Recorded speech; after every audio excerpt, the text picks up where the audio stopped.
tonight's focus, as we know, is we're going to look at this three-part series that we have presenters Whitney, Rojo, and Shara Tinkler from Northwestern Mutual, and we'll be starting on Finance 101. But next week, we're going to actually talk about business planning. And then the following week, we're actually going to talk about investment opportunities. So it's meant to kind of build on knowledge from the previous session and help you, I guess, just get to know Northwestern Mutual as well and what they're doing as an organization. So as we know, I'll stop talking just a minute and turn it over to the team here. But barriers exist that come to Native women, Native Americans being able to access wealth in our communities for a wide variety of reasons. So through our partnership with Northwestern Mutual, they've offered this series to educate and guide participants through finance, business planning, and asset building strategies. Northwestern Mutual understands that there's a lack of diversity in finance in a lot of these spaces, and financial trauma exists. And this partnership was really cultivated with the intention to bring more access and education so that Native women become more economically empowered and feel an increase in agency over the decisions they make over their lives and their families' lives. So we are looking forward to learning with partners from Northwestern Mutual to look at ways so that we can support closing the Native women's racial wealth gap, so that we all self-determine what wealth means to us, in addition to how we look at opportunities to build wealth for ourselves, our families, our communities. So please join me tonight in welcoming tonight's guest speakers, Whitney, Rojo, and Shara Tinkler. Also, Derek, McCoy, and the support team at Northwestern Mutual to the space. So with that, I'm going to go ahead and send the mic over to Whitney, Derek, and Shara to introduce themselves and share a little bit about what they do. Yes, thank you so much. We're excited to be a part of tonight's session. So by way of intro, my name is Shara, pronouns she and her, and I'm a financial advisor in Denver, Colorado. And I was introduced to Native Women Lead as an organization from some friends and clients of mine in New Mexico. So excited to collaborate. I am LGBTQ+, polyamorous, pansexual, and I am living just north of Denver, but I identify as originally from Wisconsin. So definitely a Midwestern girl at heart. Our financial planning practice, we work with a bunch of different households in about 35 different states. So really our practice is a national practice, and we do most of our planning meetings in Zoom meetings just like this. Just a big personal passion for mindfulness combined with money and financial intentions. Been a yoga instructor for 11 years. It's a big part of how I plan, and doing everything I can to make financial planning accessible and equitable with no barriers of entry. Pass the baton to you, Rojo. Hello, everyone. Thanks, Shara. Thank you, Jamie, for getting us started. I'm Whitney Rojo. I am Daryl and Nina's daughter. I'm David's mother. And I am so excited to be here to talk about wealth and assets. I myself have blood from every continent in the world, including Blackfoot on my father's side and Cherokee on my mother's side. And why I do what I do is because I'm building legacy. I'm building bridges. There is economic trauma in the way that wealth has been distributed, and there's a lot of healing and access that needs to happen. And so that's my role. I am a bridge in between worlds. And I also am in Denver, Colorado. I have the privilege of working with Shara Tinkler. We are able to serve a lot of different people. I serve families, leaders, and entrepreneurs. I have had a personal practice for 5 years myself as an entrepreneur. And so that's one of my biggest passions, is serving diverse women in really making sure, how do we balance those two roles of being a businesswoman and being a woman. And I'm gonna pass it over to Derek McCoy. Thank you, Rojo. Thank you, Shara. Thank you, Jamie. And thank you all so much for being here tonight and welcoming me in the masculine body. My name is Derek McCoy. I'm currently the Director for Diversity, Equity, Inclusion, and Philanthropy for Northwestern Mutual Denver. And I'm here tonight to share a bit of my story and ultimately the great work that Shara and Rojo are doing to help folks like me out who have stories that aren't so, beneficial when it comes to the dynamic with money. So I hope that you all get something great out of this tonight. And I just want to briefly honor Mother Earth and the sacred feminine. Thank you all so much. Thanks, team. Welcome. Appreciate you sharing your personal stories and why you bring what you do or what you do at the work you do. So I really appreciate that context. So I think we're ready to go into your presentation.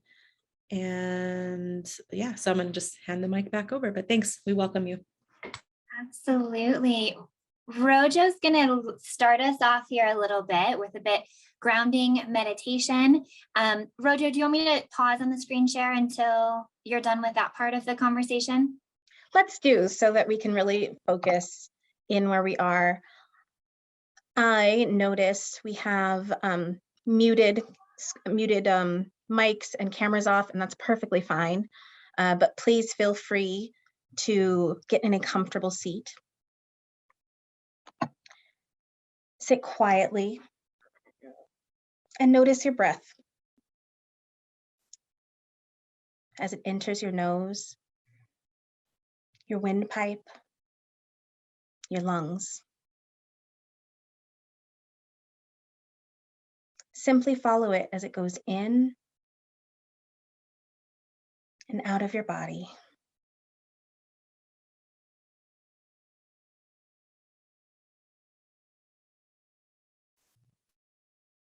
Bring your attention to the bottom of your feet. Sense the ground beneath them supporting you.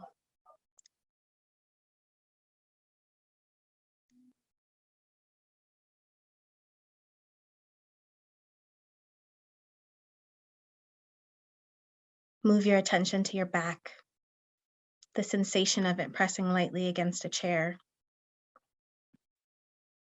Feel the chair supporting you, doing exactly what it was designed to do.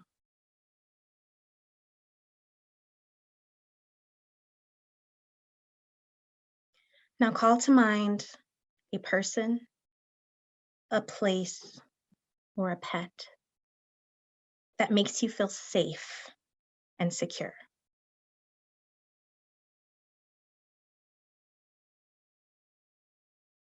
Imagine that you're with this person, this pet, or in this safe place. And just let yourself experience the safety and the security.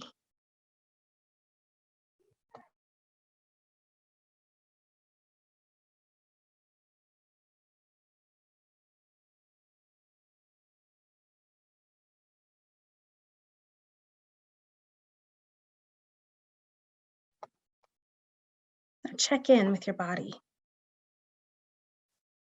Start with your shoulders.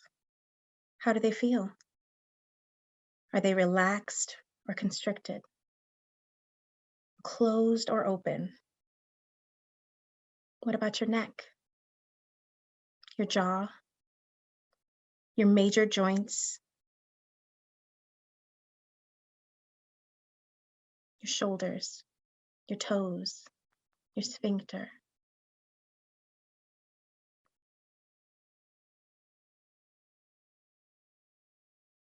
Stay with this experience, noticing any changes that may arise. A vibration, a sensation, an emotion, a meaning.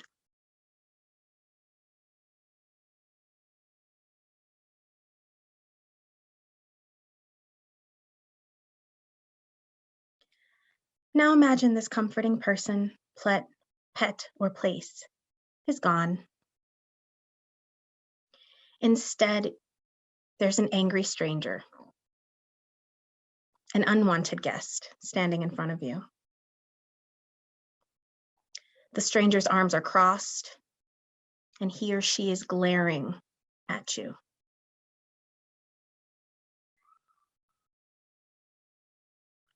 You look into the stranger's eyes, hoping that the expression will soften, but it remains unchanged.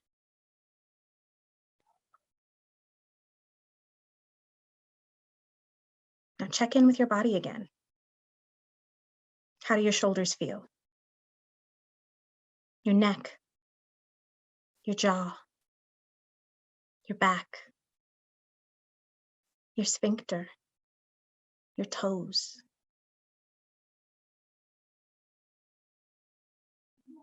One by one, feel into those places where your body felt constriction.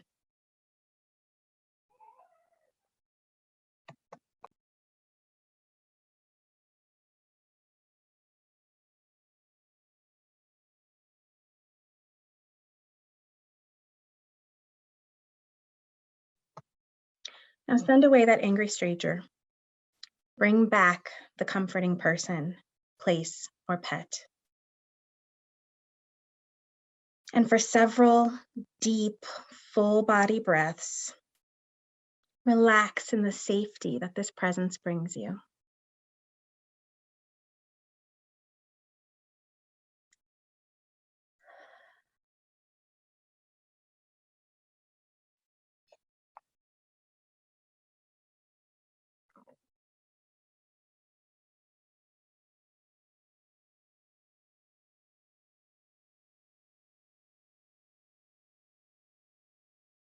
Gently begin to move your attention through your body, from your head to your toes one more time.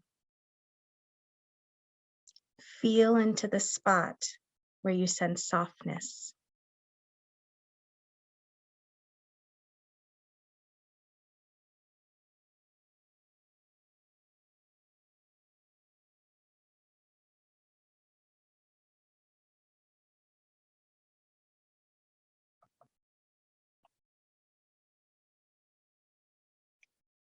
And take a deep breath. Bring back your attention to this space.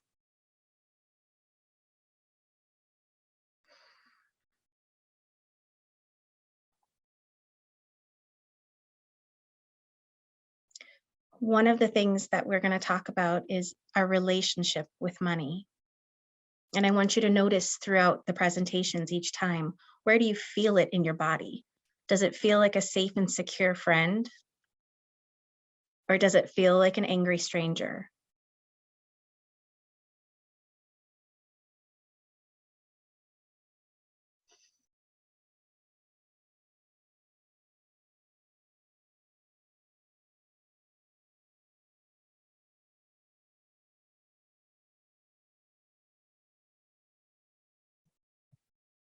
Okay. And Sarah, I hate to call you back from this deep space, but will you please share the presentation?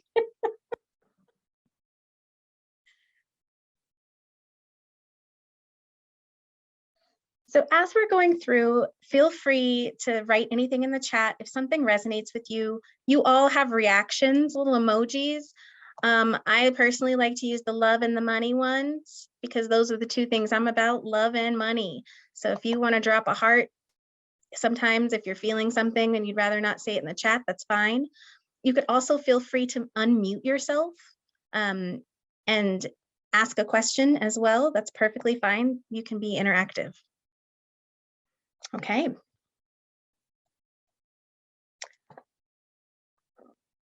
So now that we're in this space of safety and security, what do you want for your future? Really take a moment and think about what is it that we want for our future. I'm gonna wait for a few comments in the chat, or if you would like to unmute yourself, please. What do you want for your future? I see financial freedom, love and money, security, longevity and prosperity, debt-free. We can create anything. We just can't create everything. Ooh, stability and better time management. Ooh, money management. We've got that too. Financial confidence.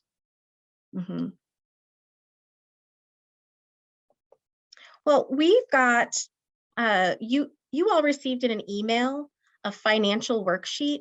Sarah, would you mind going to the next slide? Can we drop that in the chat just in case people don't have that pulled up, but you did have that in an email if you already printed it out. I heard someone say that they printed it out, but it is a financial fitness worksheet. We've got to know where we're at to know how to get to generational wealth. We've got to know where we're at to be able to have the financial confidence to step forward. So it looks like Jen just put in the chat the worksheet. Go ahead and pull that up. I'm going to give you a few minutes to really think through those 8 questions on the front. Don't flip it over yet. We're just focused on the front.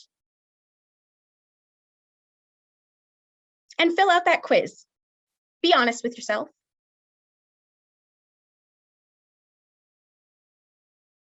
And if anyone's having a hard time pulling that up, let us know in the chat. We can get that to you.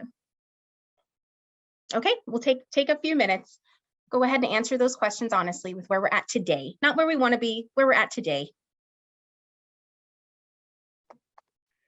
Okay, I'm looking in the chat. Are these scores that people are putting in, or is this how many minutes that people need?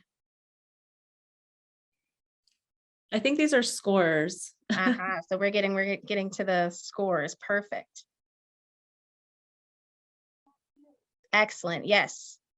Trues are 1, zeros are, excuse me. Yes, trues are 1 point, false is 0 points. And there's no half points. There's no, well, I kind of do that sometimes, or I maybe know on the 10th of the month. No, it's just true or false. Beautiful. And then a 3.5 comes in.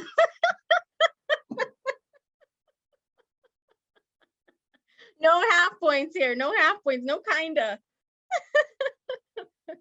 Thank you, those of you that already thrown your scores in there.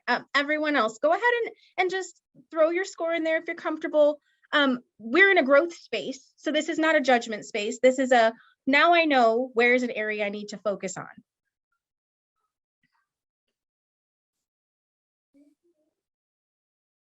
Beautiful. We're going to focus on 5 areas, okay, to support us in some of this growth. We have key actions that we're going to take. We're going to save, we're going to spend, grow, protect, and give. Those are the basic 5 tenets of financial security. So let's jump into this first one, okay? On the back side of that sheet, there are some suggestions for later for each one of these 5 buckets, just so you know, okay? We're not going to go into those right now, but there is a space to write a goal. So I encourage everyone to make sure that you come back to that space. Okay. Saving.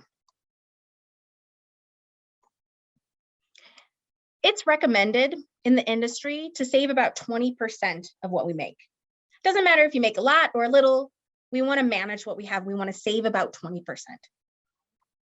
General rule.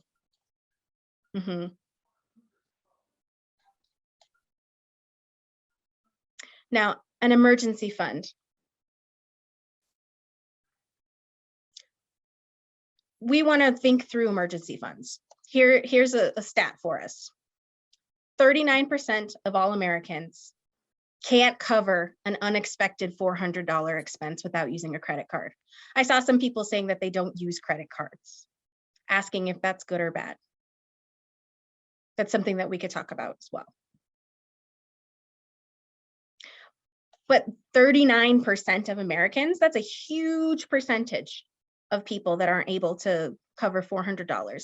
That's what the emergency fund is for. We want to make sure that we've got 6 months of our living expenses accessible, especially as entrepreneurs, because you guys know that when you're an entrepreneur, you have variable income going up and down. So you want to make sure that in those months that things aren't as your sales aren't as high as you thought they were going to be that month, that you've got that extra cushion. Okay. Any questions about the saving?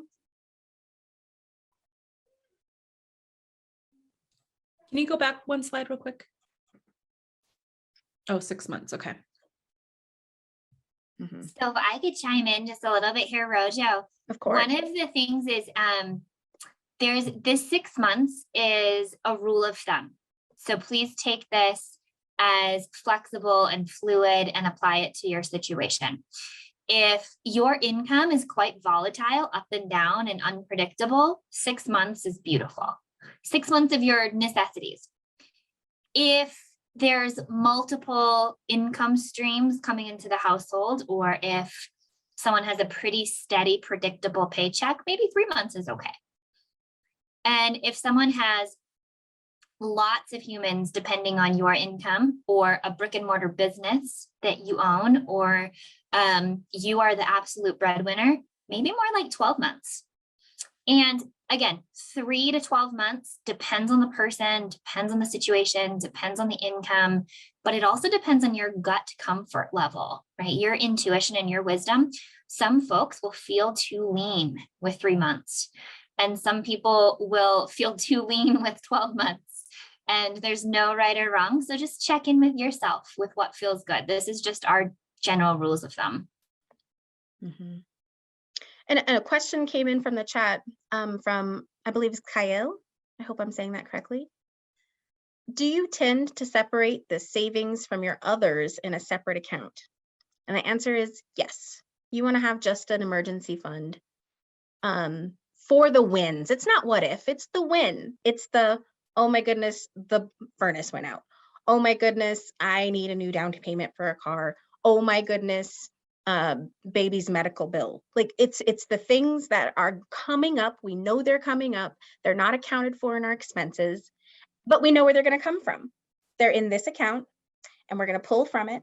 And when we have pulled from it, we're going to start putting it back so that we get back to that expense level. So yes, it is in a separate account. Mm-hmm. Great question. Okay.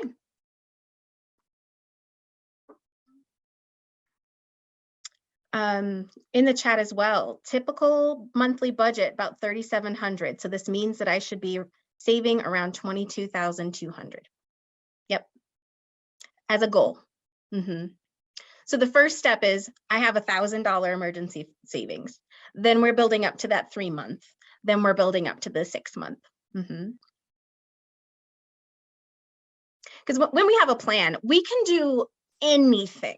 We just can't do everything. So we have to focus in on what is it that we want to do. And having an emergency saving is one of the top priorities that we want to make sure we have. Okay. So let's talk about spending.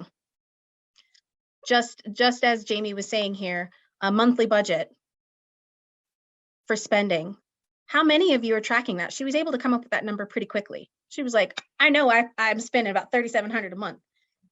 How many of us can do that? Well, I had to write it down real quick. I was like, rent, car, utilities, food, gym, therapy, gas. What else is there? So that's like ballpark. Mm-hmm. And it's good to know. It's a good number to know. You want to know what you've got coming in and what you've got going out. Okay. That's the basic. It's tracking. It's a snapshot of what's going on. We're not judging. We're not looking at our account and saying, oh man, that's X amount more or less than. It's not the comparative. It's what are we doing? Are we taking care of the necessities? What's left to make these dreams happen? Okay. But we just want to take an inventory of all the ways that we're spending money. The discretionary spending as well. The things that we don't need.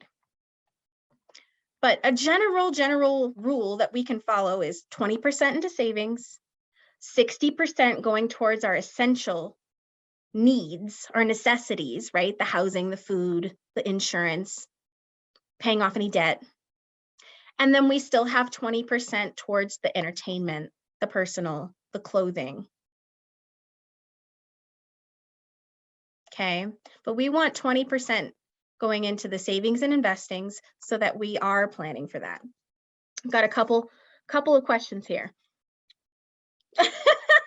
Somebody said, oh, me depressing. When we look at our emergency account, when we start building it up, it can feel daunting, right? Which is why the first goal is just $1,000. We want $1,000 for emergencies, and we continue to build up. And we've got people that are tracking monthly on a spreadsheet. We've got people using apps like Every Dollar. Don't know if anyone's using Mint or Personal Capital, anything like that, other apps for tracking. Love it. Okay. Now, if your current spending doesn't line up with that, that's okay. You just have a few decisions to make of what am I trying to create? What am I going to do and focus on? Where can I adjust some of my spending? Sarah, anything to add in there about spending?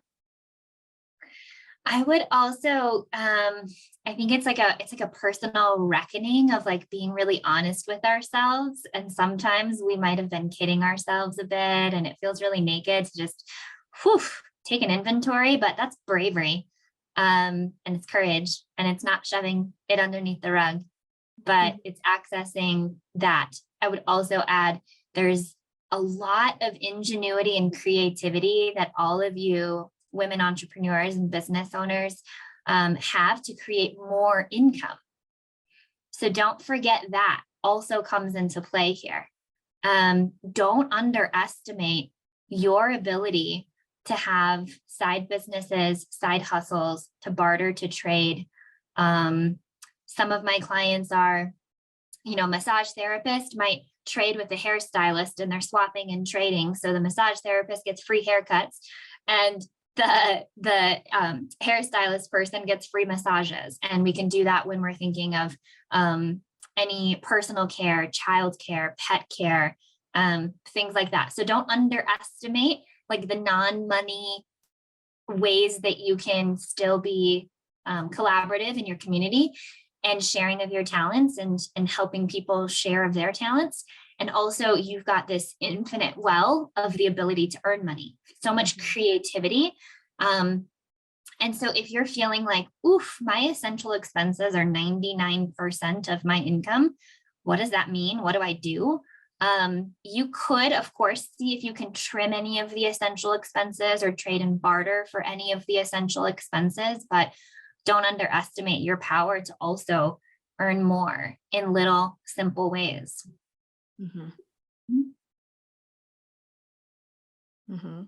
Thank you. You are absolutely right, Jamie, that some people with financial trauma don't want to look at financials. It's the kind of thing where if we brush it under the rug, same with any other sorts of trauma, when we brushed it under the rug, we don't have to look at it, but it doesn't make it go away. And in fact, it might make it mold, and it might start to smell funny.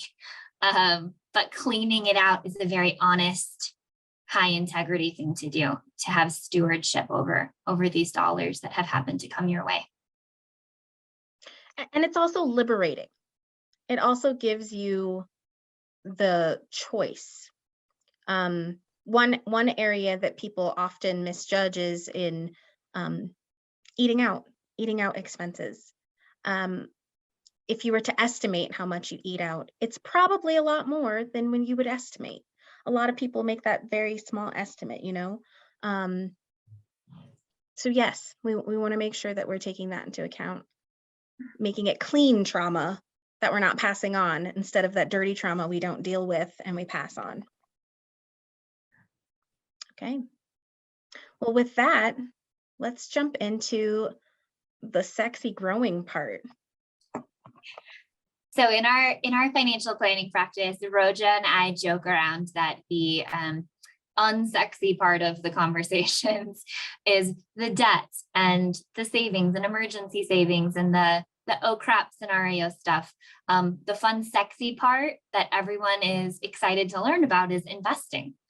And so this is the concept of, all right, well, how do I save and invest and grow my money? So we will go much, much deeper into this subject in our third webinar, which is about the investments, the wealth building, intergenerational wealth building. How do you pass a legacy on to the next generation? How do you have alignment of your money, maybe in socially conscious investing?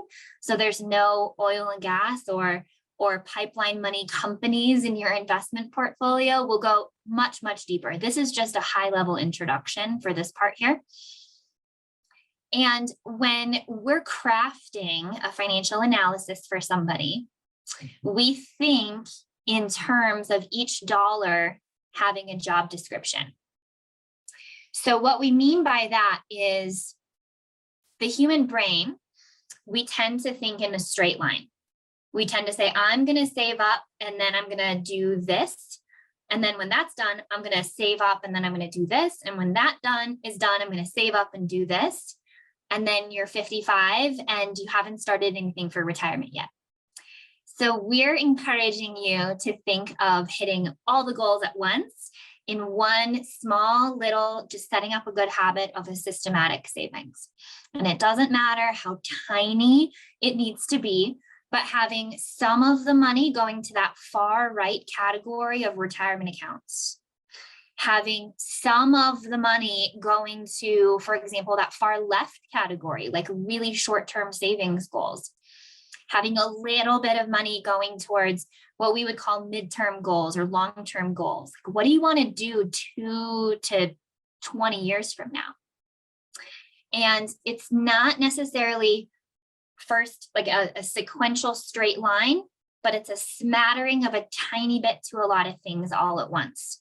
So when there's the rule of thumb about 20% of your income, yes, we want to build up emergency savings, but also a savings account for the next vacation or the next big purchase that your family needs.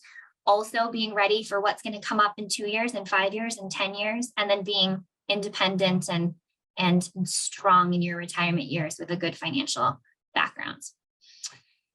This is a graph that I believe that you're going to get the full slide deck by email after the conversation.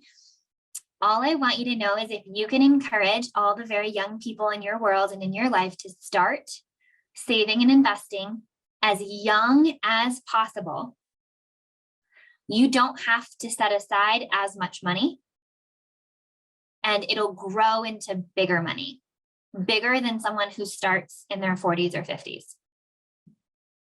So this yellow line shows somebody who starts saving at age 25,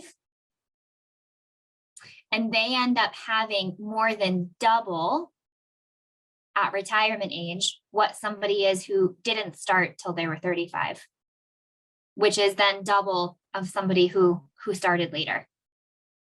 Yeah, so this is how, when people put their head down on the pillow to sleep at night and they wake up and their account earned them money. So it's money earning you money.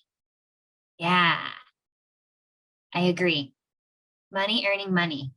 Nobody ever teaches us this stuff at all. Okay. Another thing that, again, this is just the very intro to investing. So investing means not putting your money in a shoebox or underneath the couch or in a checking account or a savings account at a bank. But investing means putting your money into an account with a financial institution. And inside of that investment account, you might be owning little bits and pieces of hundreds of companies that you like. As those companies do really well, your account gets bigger. And as those companies or the economy does badly, your account gets smaller.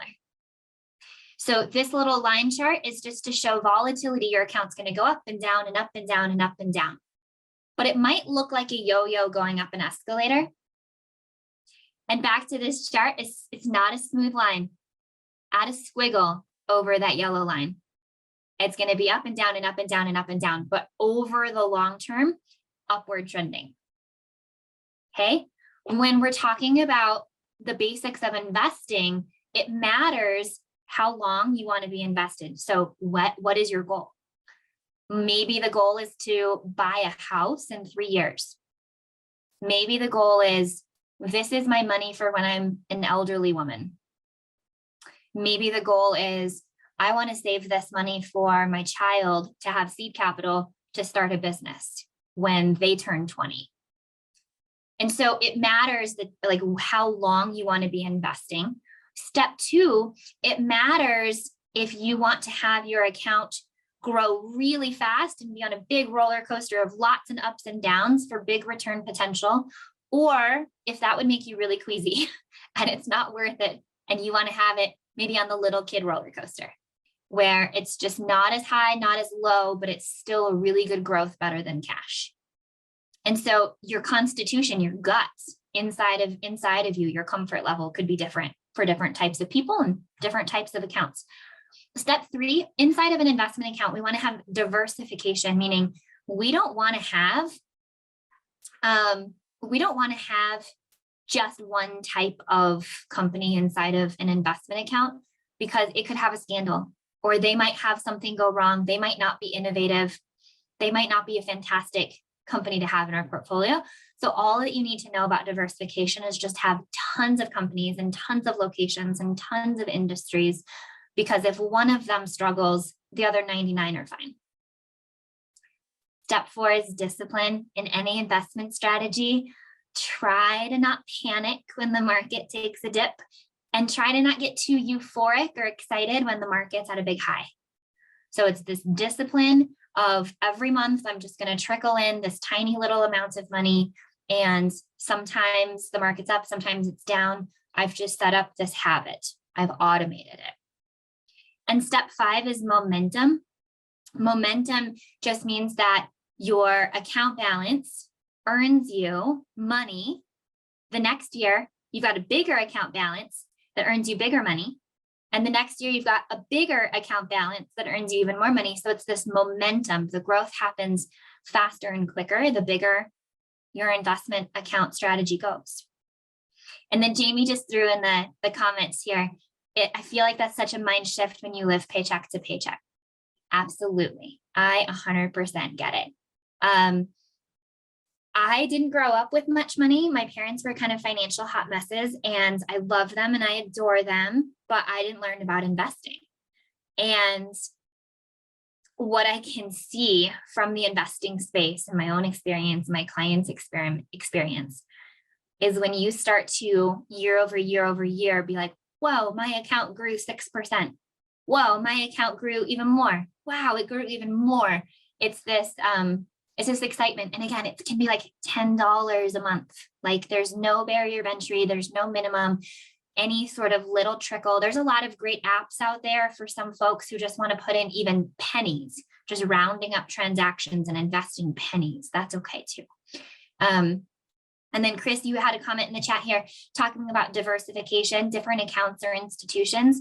I would say not necessarily different institutions. Often, if someone has, like, I have an account at this bank, an account at this bank, an account at this bank, sometimes they might be having fees at each of those places, and it erodes any sort of investment return that you might get.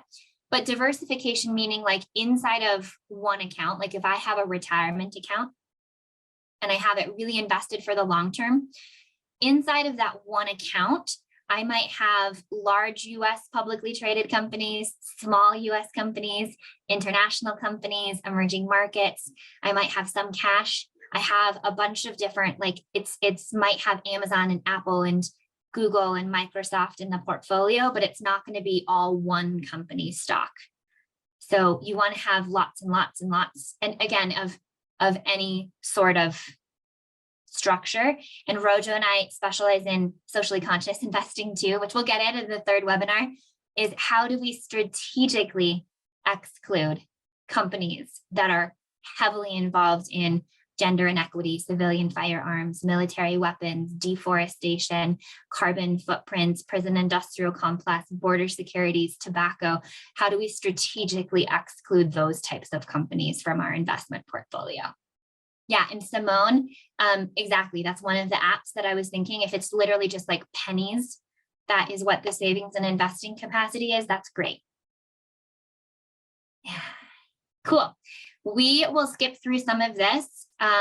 And we'll come into this in the third webinar much more deeply about aggressive investment accounts versus conservative investment accounts.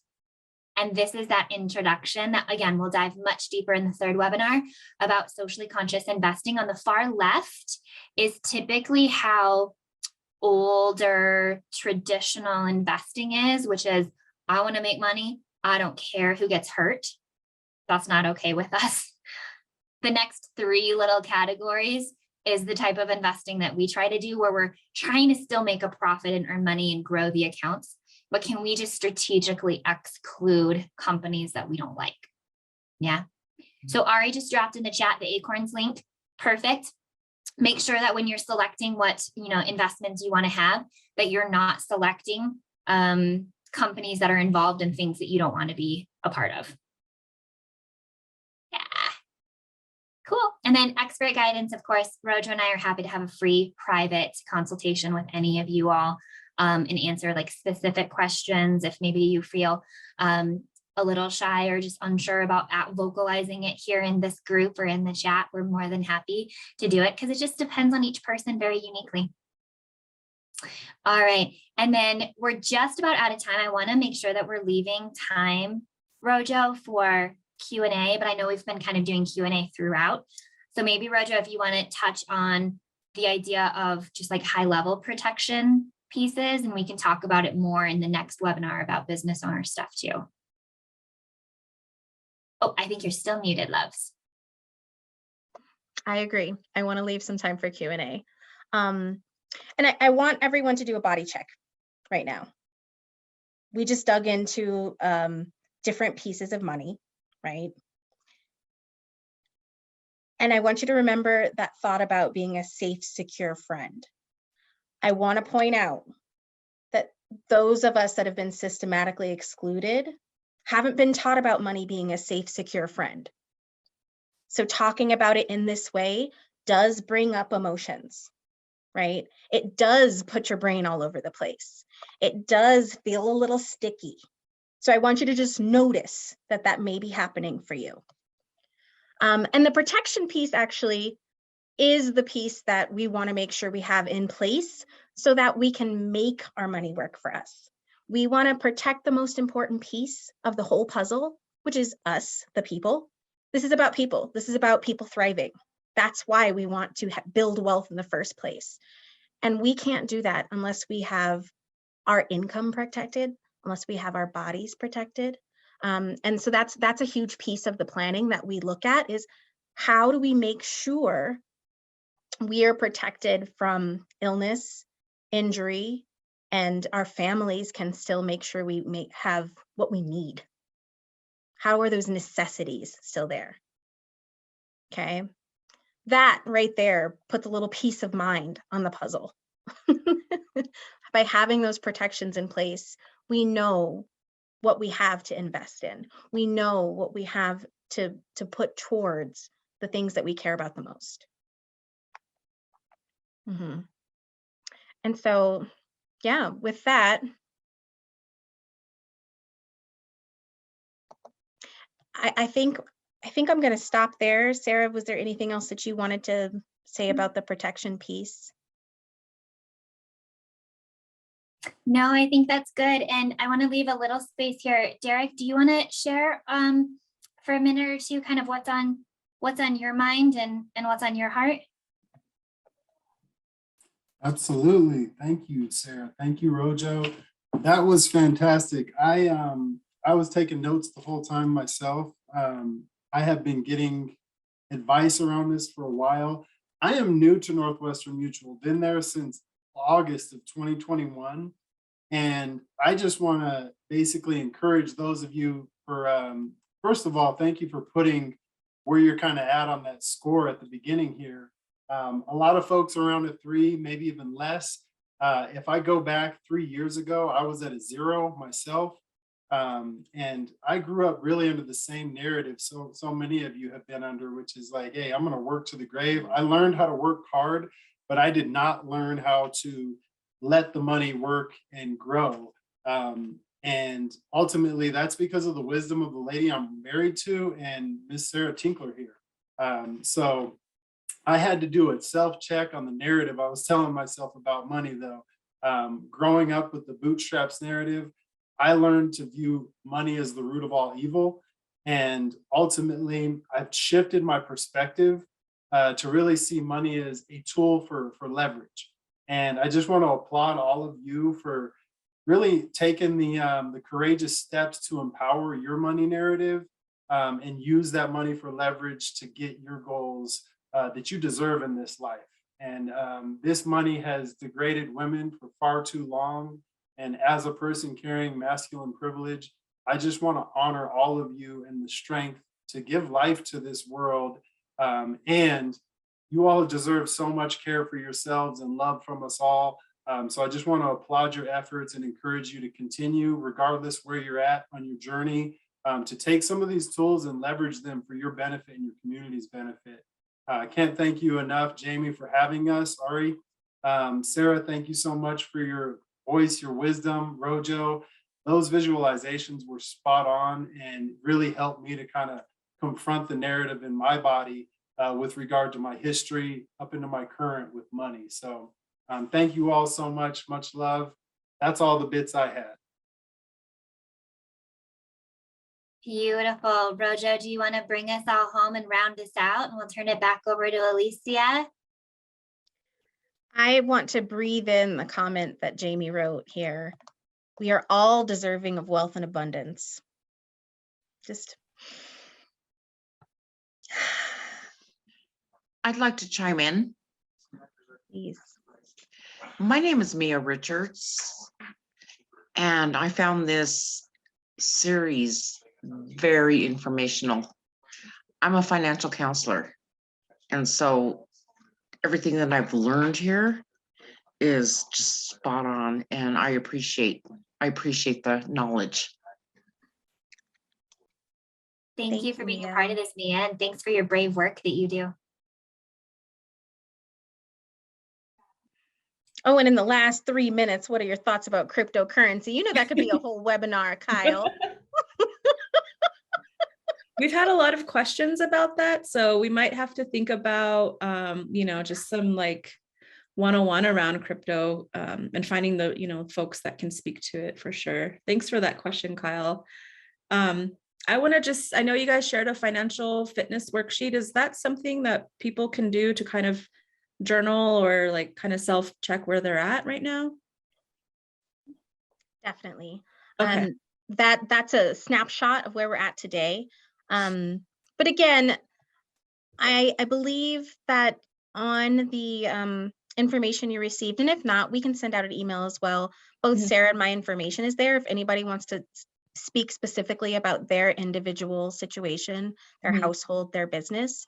We'd be happy to sit down and really get into the nitty-gritty about your own situation, because this is kind of an overview. Yeah. And for the folks that are here, you're under no obligation by any means. Northwestern Mutual is offering this as education. So it's really, I want to just honor your self-determination and how you want to engage in the future. But I really appreciate all the information and just the personal storytelling. For me, I've done like my money story and kind of see where like scarcity comes up in my narrative and then trying to challenge that. So I want to just acknowledge I think someone had put, I feel bad now. Like, I feel you, sis. Like, for me, I'm like 40 years old. I have no retirement. Crap. What am I going to do? So I just want to acknowledge that those feelings are valid and real. But this series is really to intentionally bring this education forward. And then with the work that we're doing, we also want to acknowledge that systems have existed that have prevented us from accessing wealth and opportunities. So we're trying to figure out how do we like catalyze everybody to like, have opportunities to thrive. Okay, thanks, Sarah. Alicia, I don't know who's going to close this up, but I just want to thank the Northwestern Mutual team for supporting us. Next week, we'll have the business planning. So it'll be a little more focused on like business planning. And then the following week, it'll be a little deeper dive into the investments. So just thank you all for coming tonight. Appreciate it. Thank you for having us, Jamie. Yeah, thank you.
tonight's focus.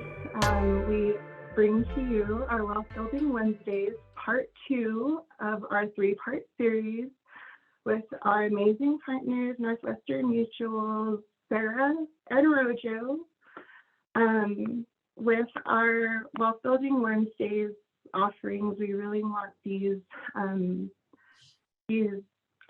spaces to increase the access to education and opportunities for wealth and asset building, options, strategies, tools to close the Native women's racial wealth gap. As we know, barriers exist when it comes to Native Americans being able to access wealth building options due to a wide array of reasons. Through our partnership with Northwestern Mutual, they have offered this series to educate and guide participants through finance, business planning, and asset building strategies.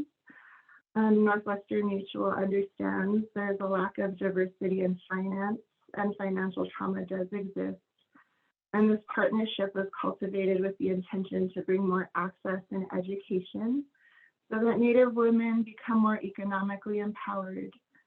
So please join me in welcoming tonight's amazing speakers, Rojo and Shara. Welcome. I'm going to go ahead and hand it over to you to introduce yourselves, tell us a little bit about the organization and about your work and our learnings tonight. Wonderful. Thank you, Jennifer and Jamie and Ari and everybody.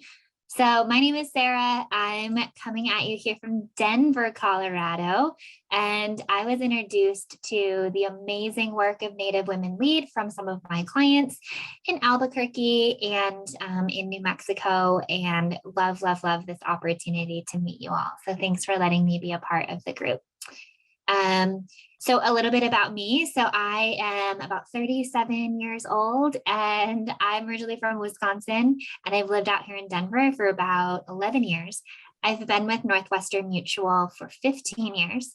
I am a wealth management advisor. And probably my favorite thing that we get to do is just have good conversations with folks, especially women, and especially LGBTQ non-binary folks, where the planning just feels a little slower and more heart-centered and more intentional and more socially conscious than the typical industry feels. So all of that's our specialty. Yoga instructor as well for the last 11 years. So there's always going to be kind of a softer side of how things feel and where in the body do you feel them and what are your passions and what lights you up and all of those sorts of things. And Rojo is my partner in crime. Yes, thank you. And thank you for holding this space, Native Women Lead. Whitney Rojo. I'm also coming from Denver, Colorado. And my history with Northwestern Mutual is shorter. This is my first full year. I launched a business in 2017 and started my partnership with Northwestern Mutual last year for many of the reasons that we're learning about today. The lack of access and having to do things as a solopreneur, really finding access and resources through Northwestern Mutual and being able to partner with beautiful people like Sarah Tinkler and being able to access the wealth of resources that are out there, the good heart that is out there, and making sure that we shift that mindset and redistribute wealth. And women entrepreneurs are the fastest growing group in the United States. So it's an honor to be here with you all. And we're gonna get started by some grounding, okay? So house rules, please call out to any deity, any ancestors that you want to be in this space with us today. We are actively manifesting. Okay, you as an entrepreneur, you are building something that has an impact in the world. So please bring forward any ancestors, call them out loud if you will. My grandma. Yes.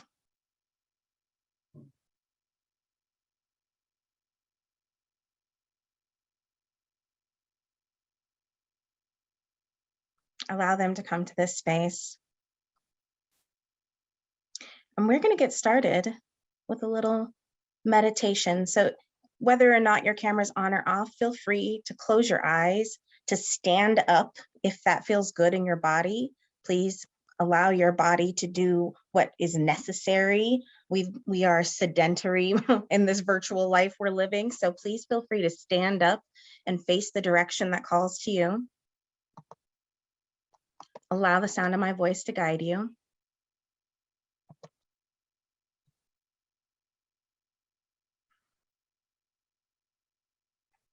Close your eyes and draw your attention to your breath. As you inhale deeply and exhale just as deeply.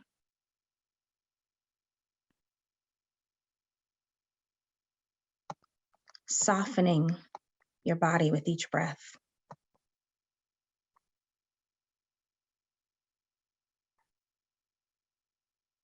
Sinking into the foundation that is.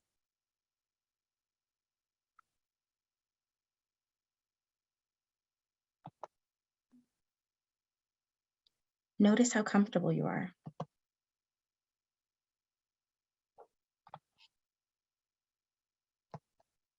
If you experience any tension, allow it to flow out with every exhale.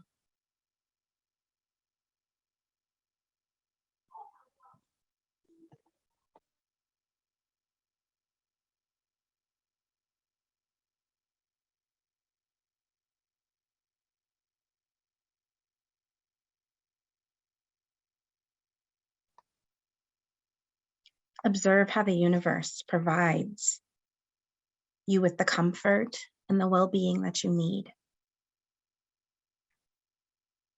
All you need to do to access this abundance is to breathe it in.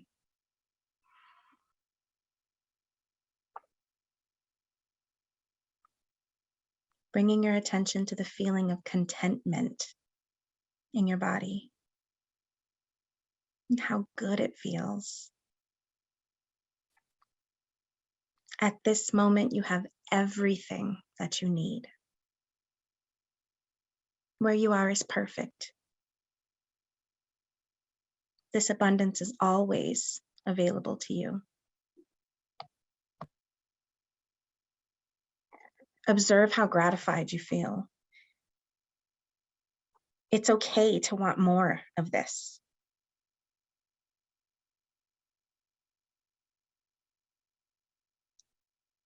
Extend your awareness beyond your body, shifting your attention to the world outside of the space that you're in. In your mind's eye, notice how abundant the trees are. There are trillions of blades of grass covering the earth. The rain falls, making rivers and streams that swell abundantly with liquid wealth.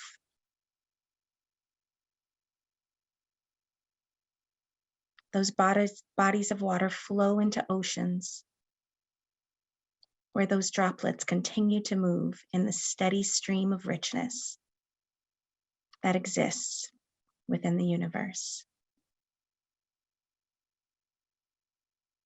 The steady stream of richness that exists inside of you.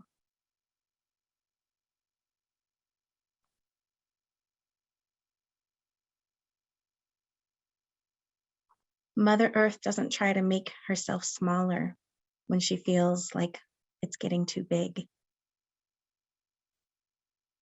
Flowers open to absorb more sunlight. Trees extend their roots to absorb more nourishment. You are an element of Mother Nature too. You are part of this abundant cycle.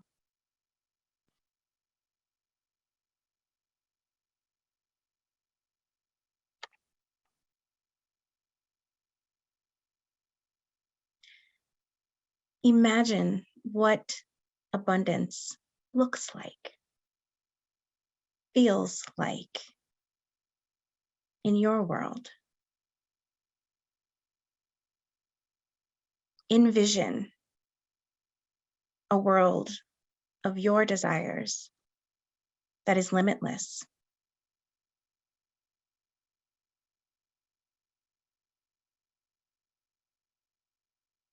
You check your bank account and it is overflowing.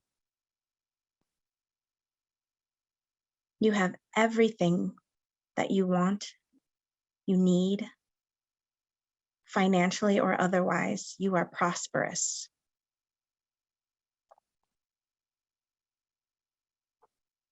Allow yourself to feel those emotions, that you are secure and abundant.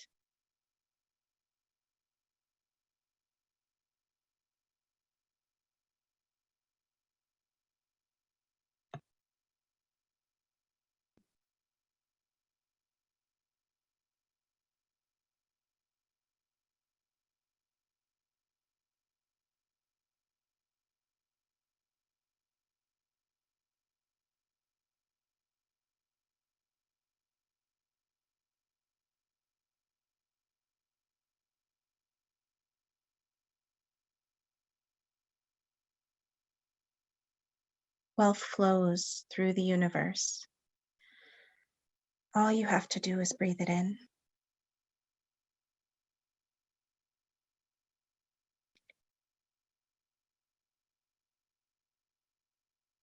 And allow yourself to come back to your body. Feel your aliveness. Bring your attention back to the room that surrounds you. Your reality is abundant.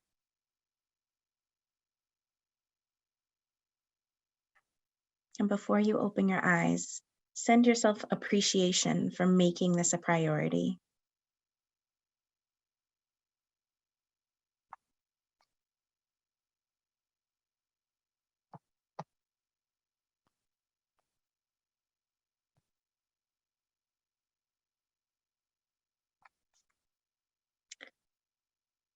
Okay. As you're coming back to yourself, I'll know we're ready to move on. Drop me a heart, a thumbs up when you're back in your body, back in yourself, and you're here in this community, ready to go.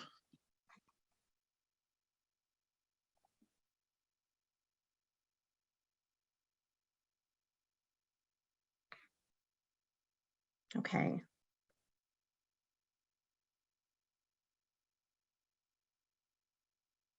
We have grandmother Moon Full with us today. We have Jamie's grandmother with us as well today. So let's bring that feminine divine. Last week, if those of you that were with us last week, we left off talking about protection, talking about investing and our money picture. We wanted to start off by just talking a little bit deeper about personal protection and how that moves into business. So I'm gonna tap into my old elementary school teacher self and pull out my whiteboard. Can everybody see my whiteboard? Okay, I'm seeing heads, yes. Yeah. Yep. This is the money train. This is the simplified money train and how we protect it. So that's a lifeline, a little straighter than most of us travel, but that's the lifeline. This is the period of time, that's today. That's retirement. The goal, the whole money goal that we're trying to do, why we would create that abundance, that's what I want you to hold on to. That's that feeling that we had. The how we do it is we're taking this pot that a lot of us have called debt and trying to turn it into this pot of money so that when we retire, when we stop working, we have some money to live off of that when we don't have income. That's the whole money picture, okay? And so how we protect it is a couple of things. We talked about a 3 to 6 month emergency fund. starting off with $1,000 is always a great place. But that's just for the win. It's not the what ifs, it's the win. We know those are coming up. We know we're going to be pulling something. Something happens in the house. Somebody needs something. The next piece is disability income. That's protecting our income. That's why it stops at retirement, because we're no longer working. We don't need to protect that income anymore. Okay. If you have a W-2 job as well while you're building your business, your job may offer some long-term or short-term disability. Check in. It's one of the hardest insurances to get, that protection of income. So check in with your HR person at work if you have a W-2 job. That's something that might be offered through your job. The next piece of protection is life insurance. Okay, we have that death benefit that we use to support our people, support those things and people and organizations that we love. And then we also have a cash value asset building part of life insurance. And that's why it continues after retirement, because it's something that we can actually use during our lifetime. That last piece of protection, I put like an umbrella over our retirement funds there. It's long-term care. Because our last 6 months of our life are really our most expensive in our life. And we want to make sure that we protect and that our money lasts. Women, we typically outlive men. And we want to make sure that we're living a good quality of life, that we can afford it. Once we got those protections in place, then we know how much we have for discretionary, fun, business. Once we know what we've got and how we're protecting it, then we know what else we have to work with. So it doesn't matter if we have a lot or a little bit, we want to make sure that we're protecting that. Okay. Now, did I tell you I was an elementary school teacher? Can you tell by my stick figure drawings? Any questions come up about this rough drawing?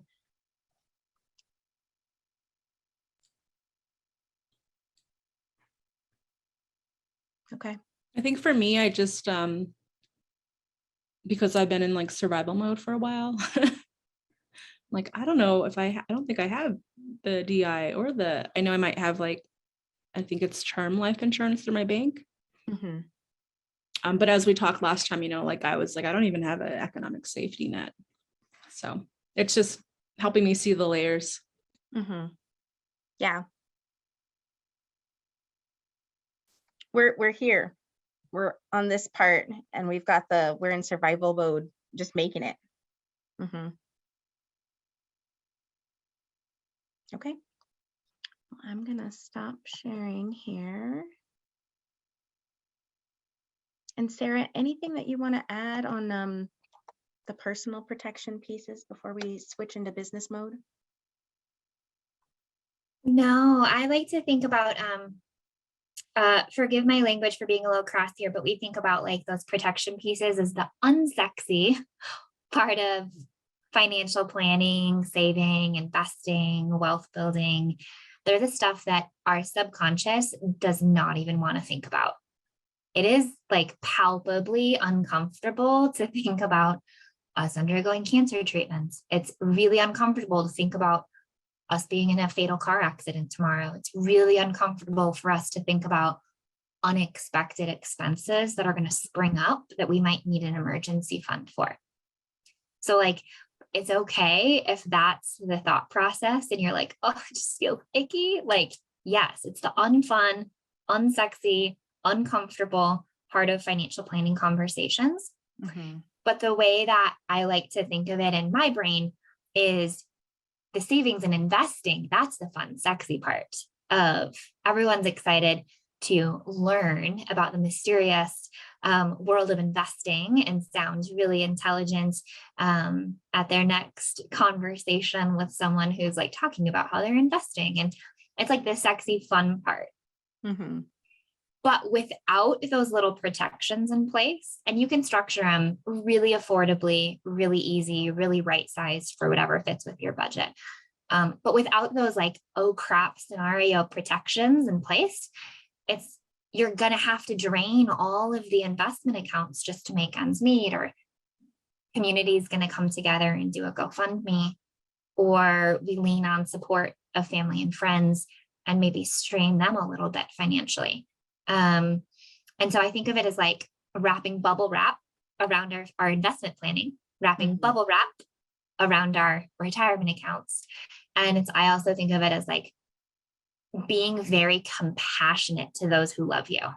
We all know people who've had to do a GoFundMe, and we've all probably given $10 here or there to friends' GoFundMes and been there for them when they're in crisis. And how cool would it be if we could not put that on other people who love us if something happened to us? So be brave through those feels. It's uncomfortable feels, and it's normal to feel uncomfortable talking about that stuff. Does anyone have questions about like basic life insurance or basic disability insurance before we pivot to start talking about business planning? And this is I have a full confession. I didn't know anything about insurance until I became a business owner. I was just like, I'm doing better than my parents. I'm a mom. I should have something. So I had some, really not beneficial things set up because I was afraid that I didn't want to admit what I didn't know. I think I've seen in my, oh, go ahead.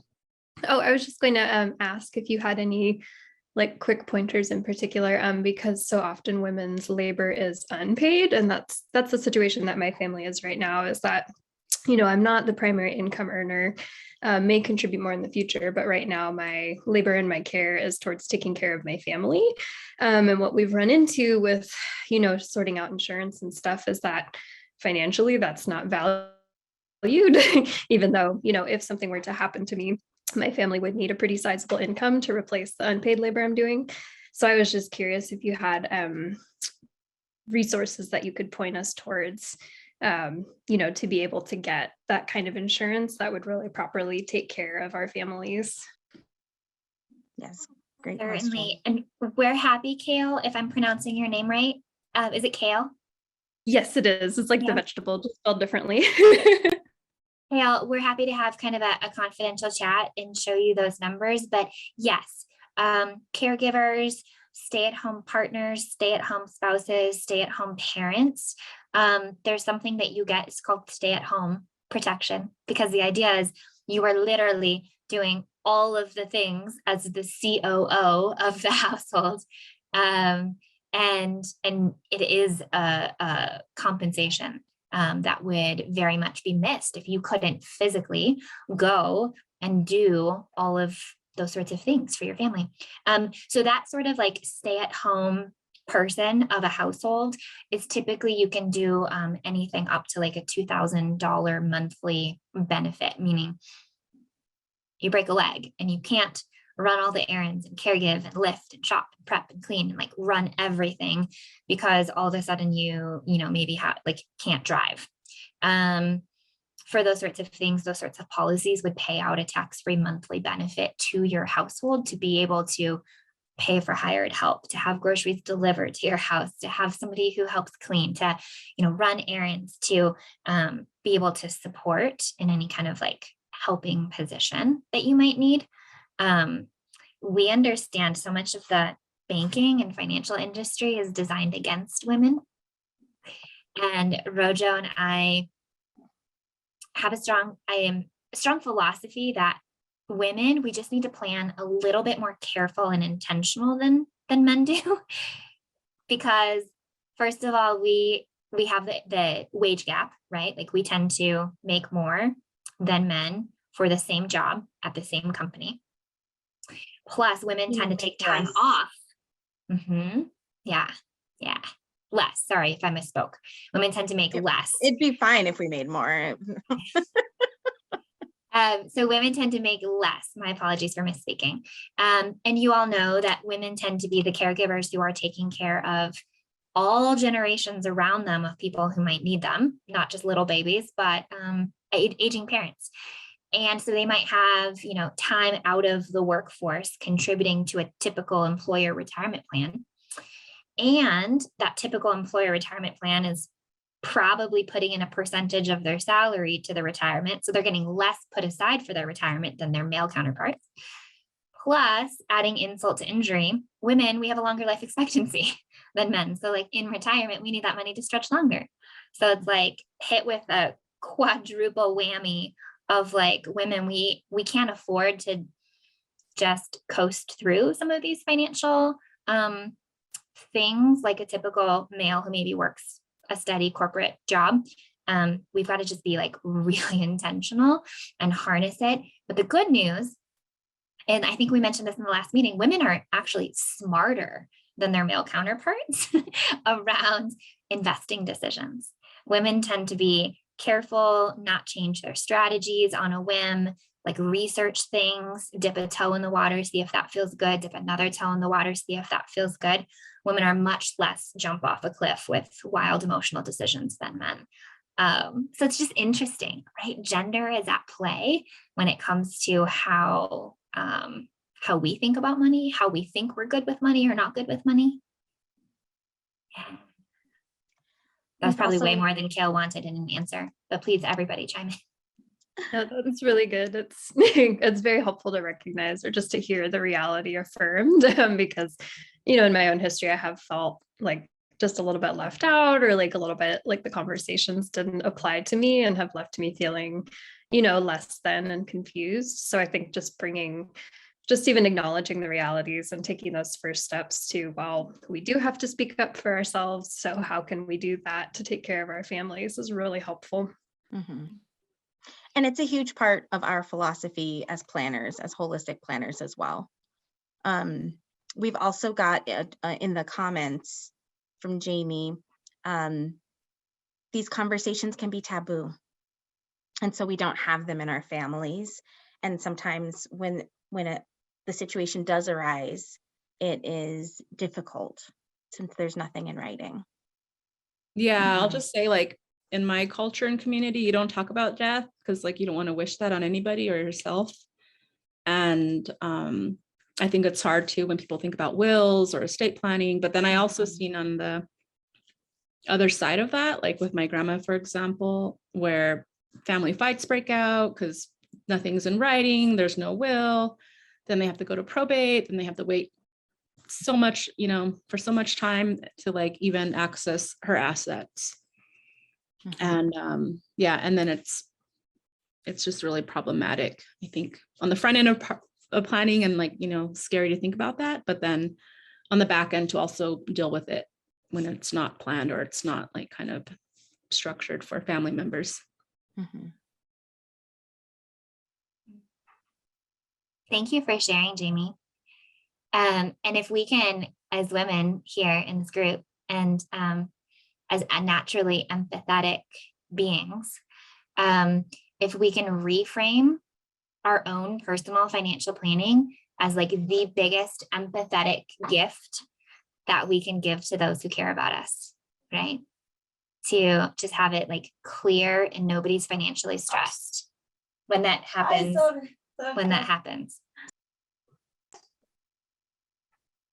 Mm-hmm.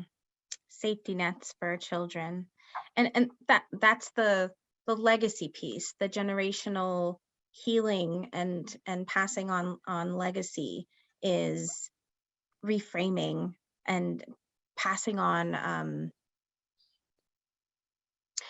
something that has really helped me, that image that you had up, Jennifer, in the beginning of the presentation with the beans.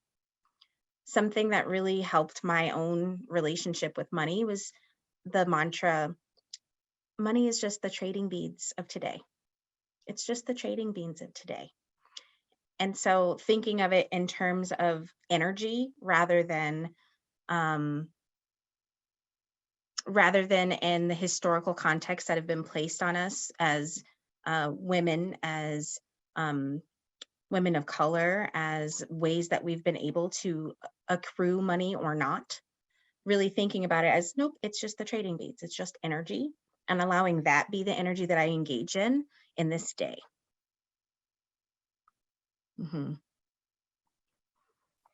Yes. Yes. Ooh, chat, you're on it. You are in it, Jamie. I'm feeling your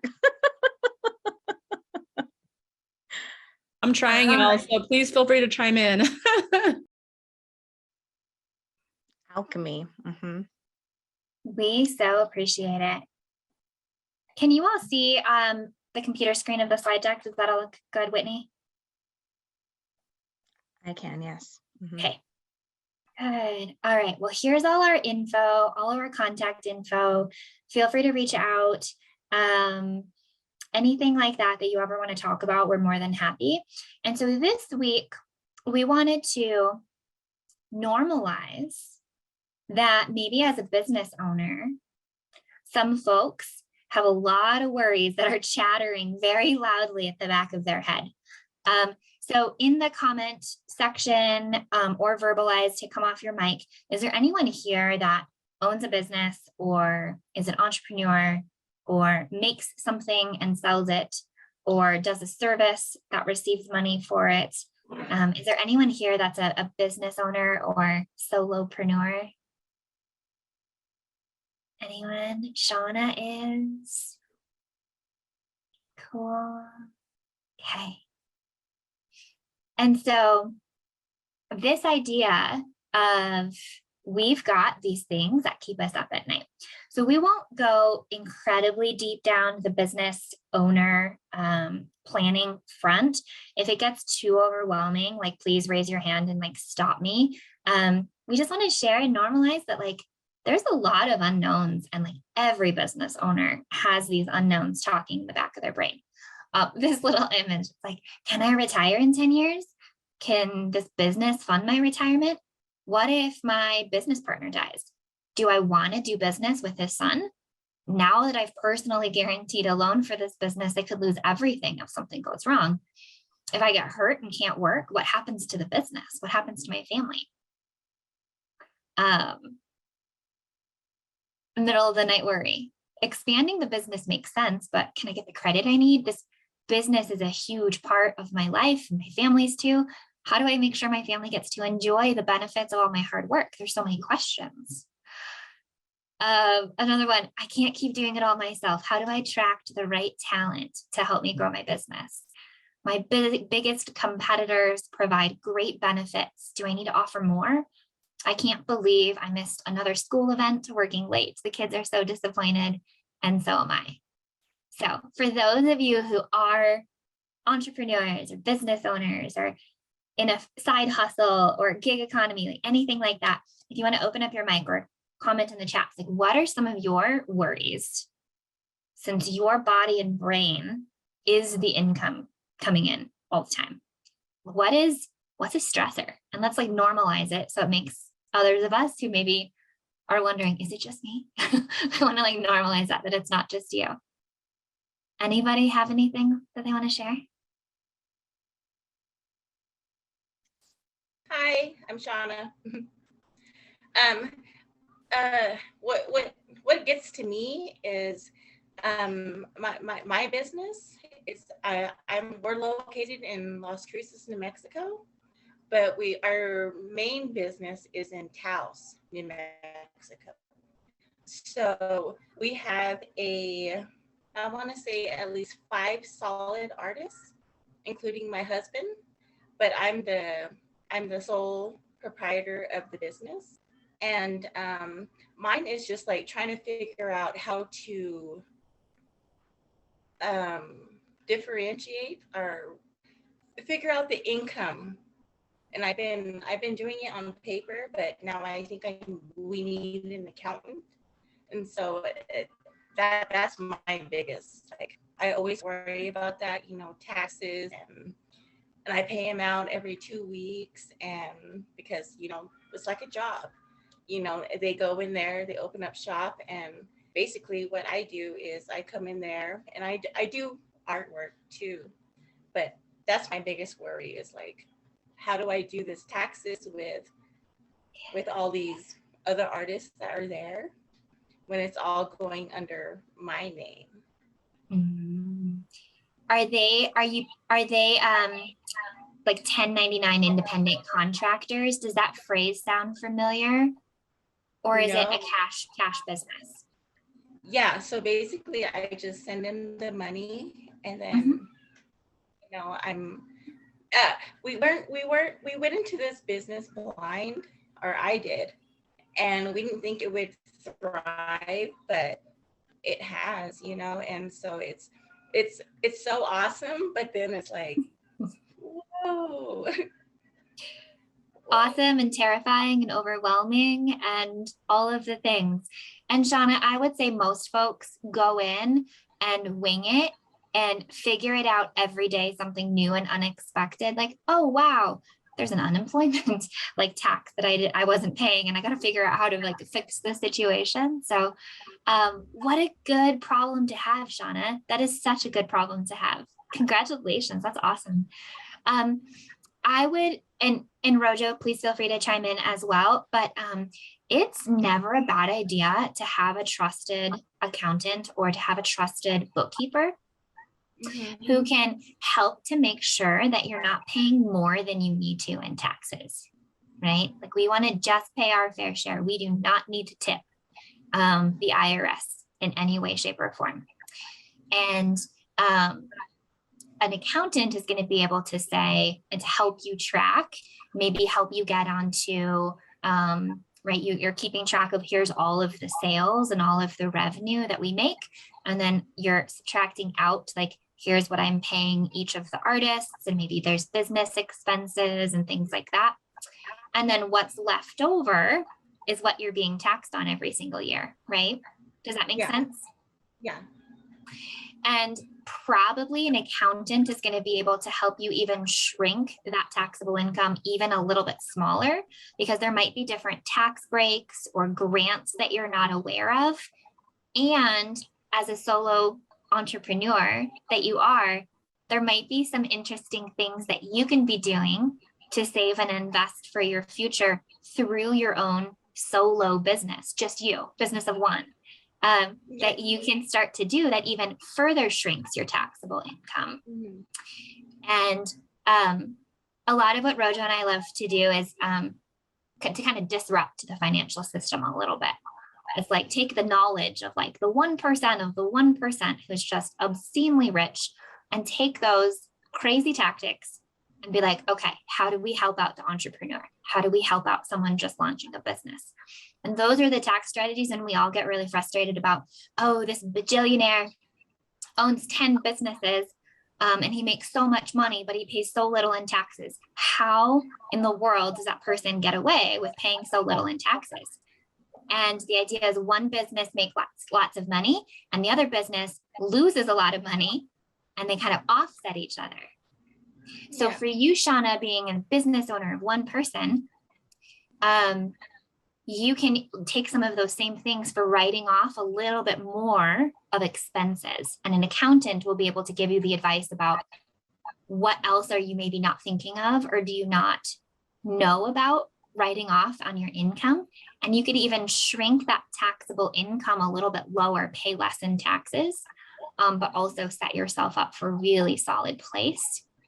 Eventually, if it gets way too complicated for you, Shauna, if you have many locations and many artists, it's never a bad idea to hire a bookkeeper, like once a month, somebody who's like really good with like digital spreadsheets and all of those sorts of things.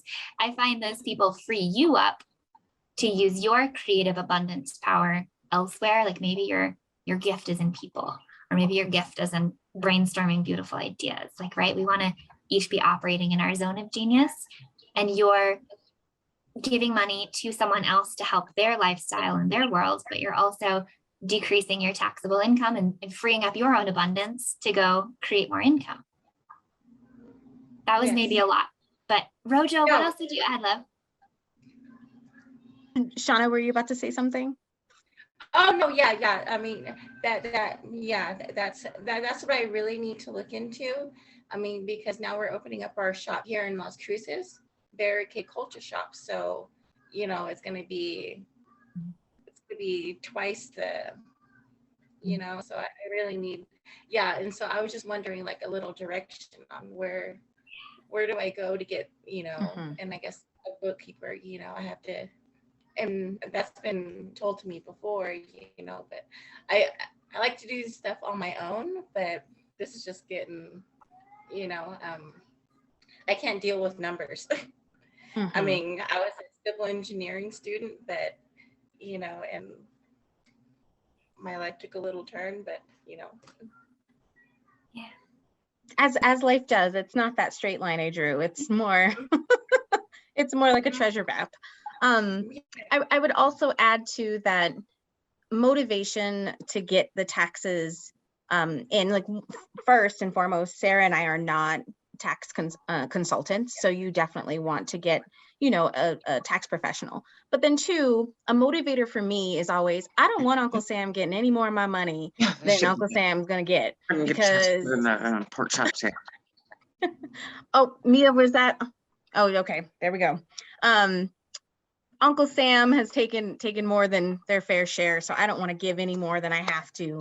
I want to make sure that I'm contributing enough, and I want to make sure that I'm saving as much as I can. And when I was doing things by myself, I was not being as tax efficient as I now am with a tax professional. And so, you know, I'm one of those, I'm going to do it because I can, but girl, in business, we do our strong suits and we focus on the things that we love, and all those other pieces, we bring in someone else that loves those pieces, right? Yes. So, Well, Mia, keeping track of mileage on the 1099. Yes. One of those little tweaks that you can start doing. That's one of the things, Shauna, I was going to mention too, is like every time that you're driving to or from any place to get supplies, any place to go chat with an artist, anytime you're driving for anything related to the business whatsoever, just jot down in a little notebook the number of miles, and your tax accountant will be able to help you parcel out like the best way to write those off on your taxes. What are you allowed to write off on your tax? You get a tax credit for that. For the little, I guess, was it New Mexico Community Capital? They're supposed to send us a file box. And so, but I think I just might buy my own and just like do it by the month. Because right now it's getting like, my receipts are getting really, and then there's also other apps that they told me that we can use. But I think I need to go in person. But, you know, I still have a COVID cough, you know, so I don't want to go and contaminate other people. So. I did want to mention that New Mexico State University was, they were advertising for business incubators for them to provide mentorship. And I'm not sure if that's anything that you've explored just yet. No, I haven't. I'll look into that. Yeah. I would probably start at the American Indian office and see if there's someone there. Unless you, I'm not exactly sure if it's the business school that's providing it or not, but I just want to mention that to you. All right. Well, thank you. Yeah. And any of these resources that people are mentioning, if you wanted to shoot those to Jennifer, and I'm sure that we could send them out to people as resources as well. Okay. Well, I know we have like 9 minutes left, and hopefully we can get through all the presentation. I just wanted to, we can put questions on chat if anybody wants, and we can try to collate them and answer them at the end if that's possible. Yeah, great. Okay. No, that's good. And this was the last slide that Rojo and I really wanted to show. We felt like the rest of the presentation was a little too dry and maybe complicated and unpalatable. So we wanted to just focus on this as like a very simple, and it's so beautiful that Whitney, you talked about flowers and trees extending their roots and all of that. This is what we think about with regards to a business. So throw in the chat box if you are one of those folks who does have a business or a side gig or something that's revenue generating like that. Are you in phase 1? Do you think you're in stage 2? Or are you in stage 3? Or are you like, okay, stage 4, when we think of transfer, that could be how do I give this business to the next generation? Or how do I sell this business to somebody in exchange for walking away with a nest egg of money that will fund the rest of your life? So what stages, for those of you who are business owners, do you think that what part do you think you're in? Brittany's in the growth phase. Awesome.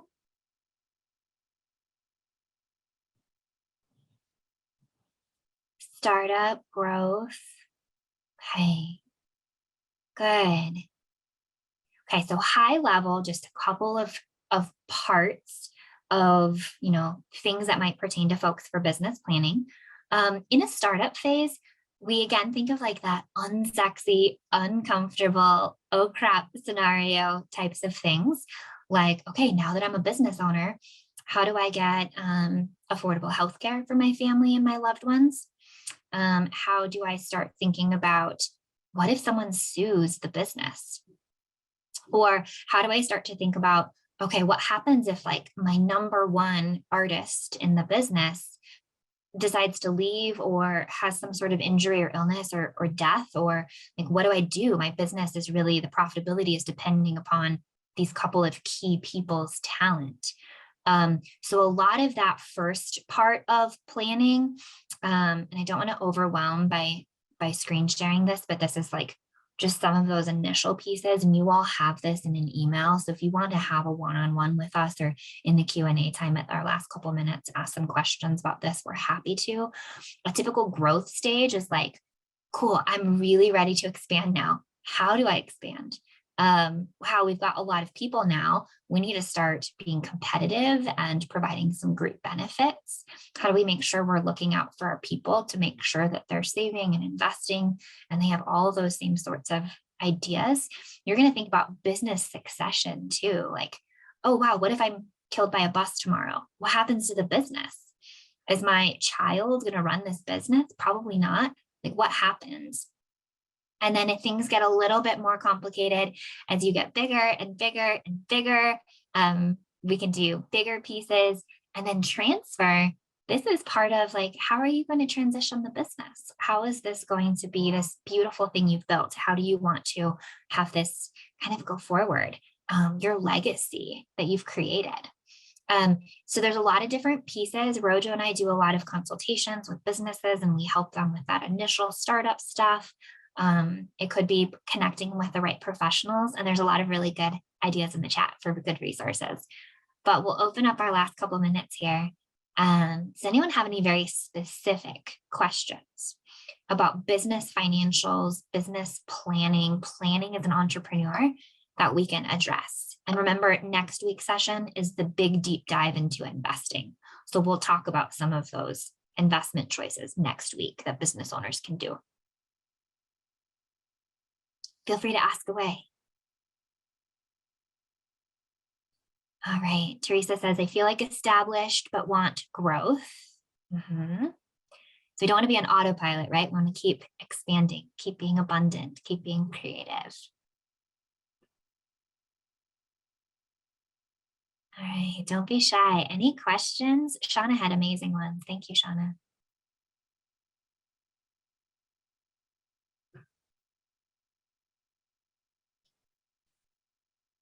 Okay. Well, if there are no questions, I feel like I don't know enough just yet to have a good question, but I'm absorbing everything, that's being said. Thank you, Brittany. Yeah. Well, everyone take a full minute, a full 60 seconds, and thinking about some of the pieces we talked about today. We talked about protection. We talked about business, getting started. We talked about balancing the different roles that we have as women. We talked about how we can build and grow our businesses. 60 seconds. What's your action step this week that you're going to take that moves you forward, moves you closer to that state of abundance that you imagined in the beginning? What's one action step that you're committed to taking this week? Go ahead and put it in the chat after 60 seconds.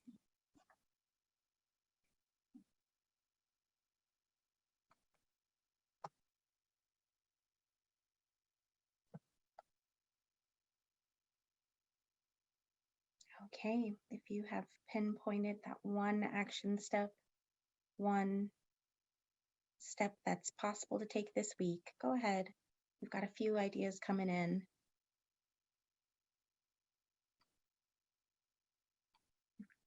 Hubs and I are updating life insurance and DI. What were you going to say, Jamie? Is this related to like the worksheet that you all shared? The prioritizing goal worksheet? We didn't actually jump into the worksheet today. You do have that as a resource to use. It is a way of helping you prioritize which area of the business you want to take a step with. So if you take a look at that and you want to make your goal based on that, go ahead. That's perfect. Okay. But if you hadn't had a chance to look at that yet and you wanted to just make an actionable step based on what we talked about today, that's fine. Thank you, Jamie, for that clarification. We have organized vision board for the logo, protecting family, speaking with financial planner, finding a tax advisor. Chris, we do have ideas. We can connect you to some people, so we will connect. I'm not sure how the best way to connect is this moment, Sarah, Jennifer, but we will connect.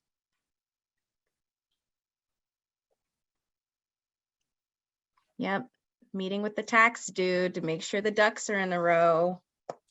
That's a dude to have in your pocket, dude or dudette. And Stephanie, to answer your question, you had asked if we have an LLC, what would be your first suggestion for startup and safety measures, investment planning, insurance, etc. I always like to think with optimism first. So I would set up big, amazing goals. Like if everything goes right this year, this is what we're going to do, how we're going to work as a business. I would also run some calculations to say, okay, we need this amount of money monthly coming into the business to make ends meet.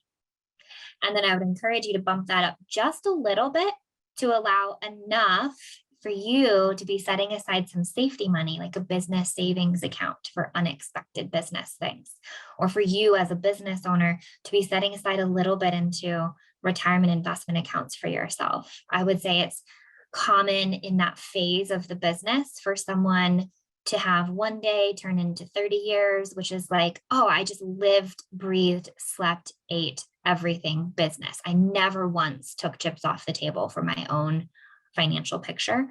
When you can add that in as a buffer on top of your business revenue goal. So like if your goal is like, okay, the business needs to make $5,000 of profit this month. That's our break-even point. Everyone makes what they need to make. We cover all of our expenses. I would challenge you to push it up to like $6,000 and like be like, this is the number, because we're not just going to scrape by. We're going to also be setting aside strategically for the business stores in case there's a rainy day. And that's going to be the same if you're talking about $500 a month. $500 a month is the break-even point. I would challenge you to set a little bit of a goal that's like, what if we just bump up a smidge so that we've got this breathing room? The amazing thing of being an entrepreneur is you have this infinite well of like creativity inside of you. And if you just tell an entrepreneur, I love doing this, like entrepreneur, like all your goals happen if your business brings in this amount. They're like, oh, thank you. That clarity is all I needed. Tell me what to make and I'll make it, right? Like we're just infinitely scrappy and infinitely so good with that sort of stuff. So I would do that. And then I would think negatively after that optimism, but I'd be like, okay, what if anything could derail this? And let's try to button up those risks. So think about, if I died tomorrow, who do I want to run the business? What happens to the employees? If I was disabled tomorrow, what happens to the business? What happens to the employees?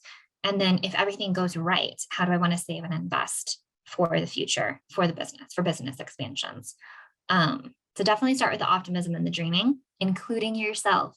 Don't be so self-sacrificing that you're not putting on your oxygen mask first, right? And I want to be conscious that we've come to our close of the hour. I know that this is a sacred time of the evening for everyone. Jamie put a question in the chat. How do folks connect with us?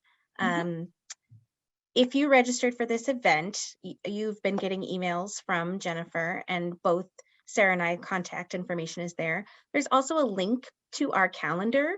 It's a calendar invite that you just sign up for 30 or 60 minutes, whichever one you feel is appropriate for you. And it goes straight to both of our calendars. So we would be happy to sit down and go through anyone's individual situation with them. It's like the joy of our day. So it's not imposing on anything. We love to sit down with people and really dig into your situation to see how we can serve you the best. It looks like Sarah just dropped the 30-minute link in the chat. So if you just wanted to sign up right there, feel free.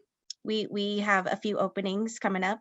Our calendars do fill up pretty quickly. And so the sooner you get on there, the better, because especially Miss Sarah, she's got a whole mess of things happening on the weekends, Miss Socialite.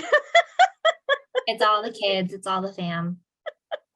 And so just to clarify too, for the network and folks that are joining us tonight for the education piece, you're under no obligation to as well. I was just kind of, because we didn't get into the full presentation, and if you had questions around the risk worksheet or any of the worksheets that were presented last week, or even just like some definitions around some of those things, I think that would be really helpful for folks that are kind of looking at whether exit planning or, purchasing certain types of insurance, or kind of building up, looking at their different parts of their business. So that's kind of what I wanted to offer as well, is like, you're under no obligation, but also this is a resource that we want to connect you to. Exactly. Okay, well, thank you, everybody. I know we're at time. Thanks, Sarah and Whitney, and appreciate your support. And next week, Jennifer, can you share what next week's topic is? And or Sarah and Whitney, can you share a little bit about what you'll be covering next week? Yeah, so next week's going to be the much deeper dive into investments. So we'll cover types of accounts, investing basics.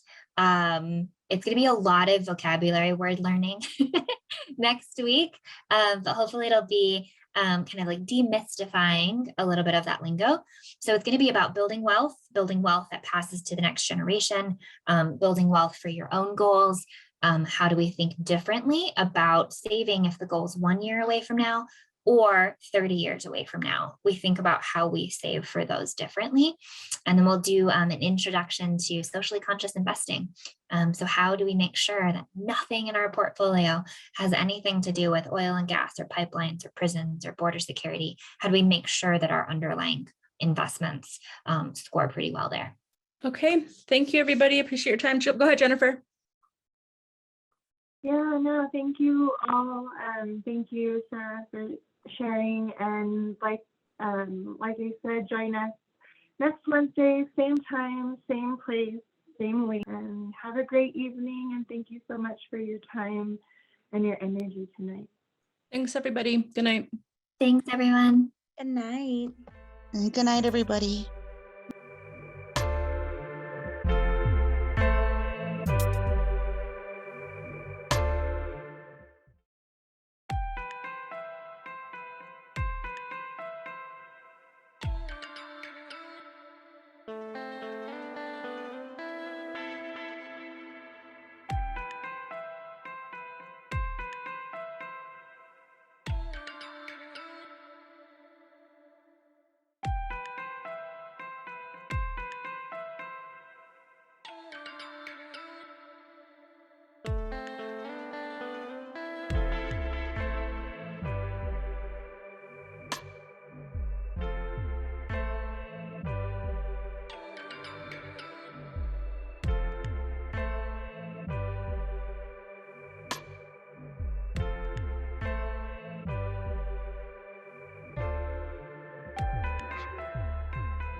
and I've been with Northwestern Mutual for about 15 years.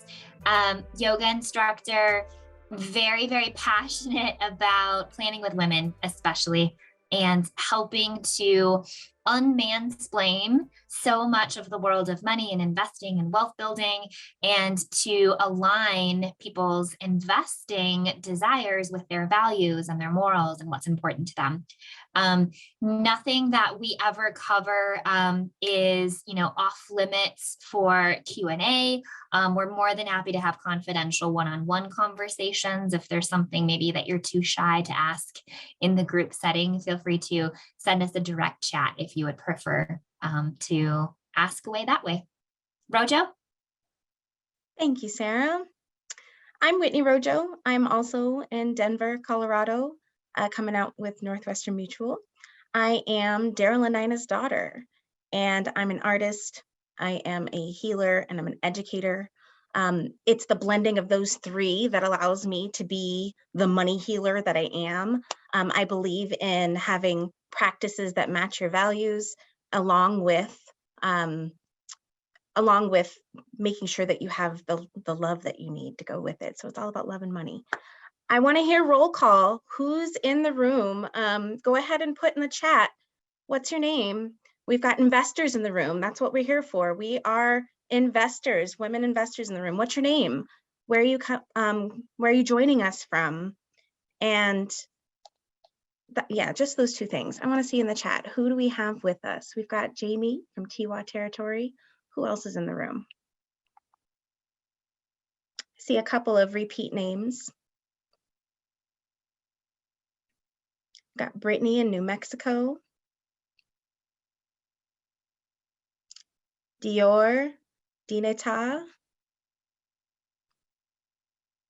I believe I'm saying that correctly. Please correct me if I mispronounce anybody's tribe or name.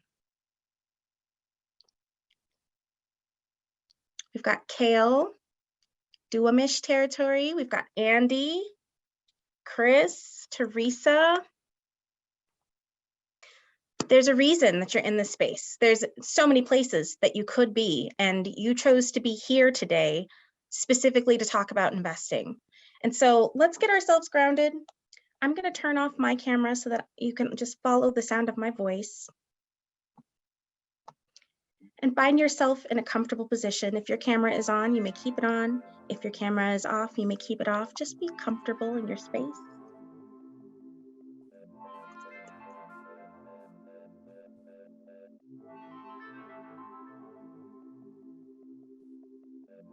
We're going to find ourselves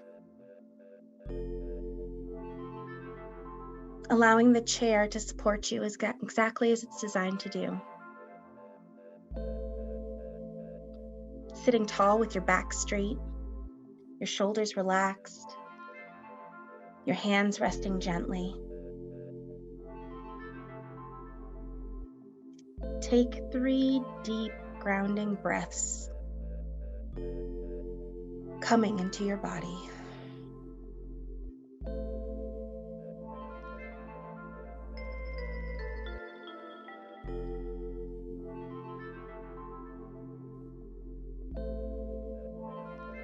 Now let's just consider a metaphor. Within the strong, turbulent winds of the hurricane, the eye, the center of the hurricane, is quiet. There's no wind, no movement there. And for a moment, picture this idea in your mind. Can you visualize a strong, turbulent wind of a hurricane?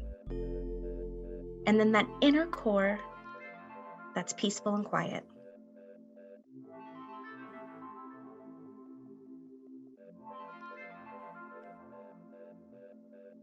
Can you become like the center of the hurricane? Your current circumstances, your thoughts, your feelings, your bank account, your sensations, all being compared to the winds of a hurricane. Is it possible for you to let those things go for a moment?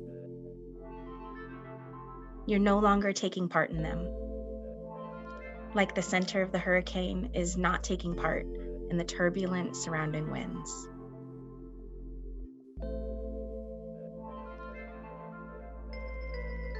Start by just focusing on your breath.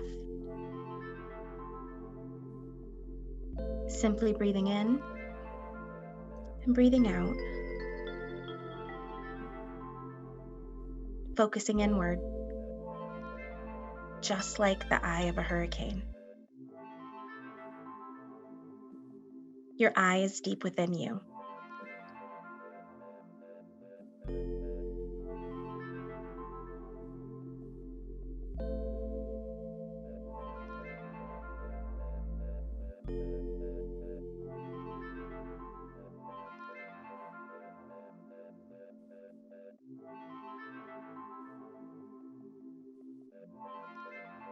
Stay connected to your breath. If anything stressful happens in this moment, a loud noise, negative thought, unpleasant feeling, difficult life events or memories, try to look at them as if they're the turbulent winds of the hurricane, whirling around, continually changing, unpredictable.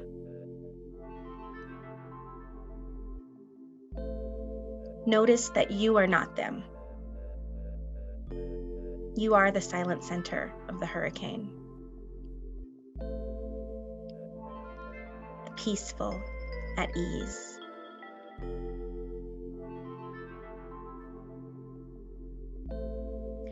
You're not reacting, you're just simply observing.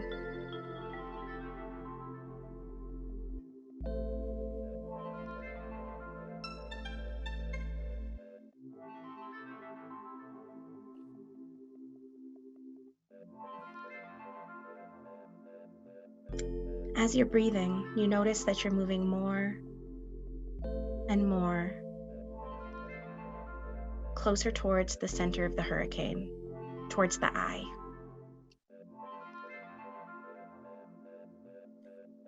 The turbulent winds happening outside yourself going, you're no longer part of it. You are safe in a peaceful place, breathing in and breathing out.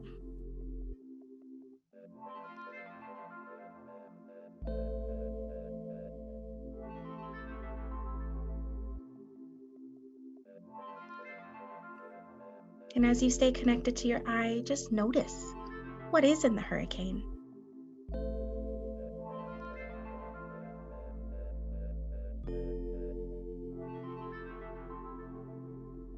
Watching the world inside and outside of you.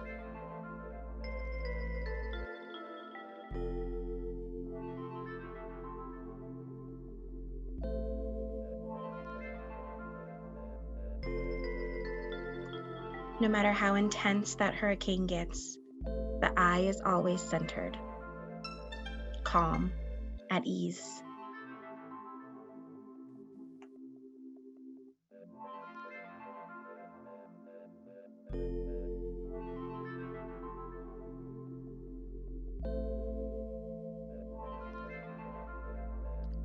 When you feel ready, open your eyes.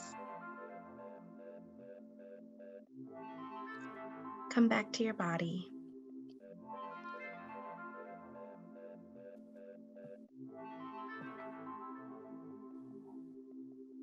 I'll know you're ready to move on when either your camera is turned on or you've dropped a little heart emoji so we know that you're back in the space, ready to talk about the eye of the hurricane.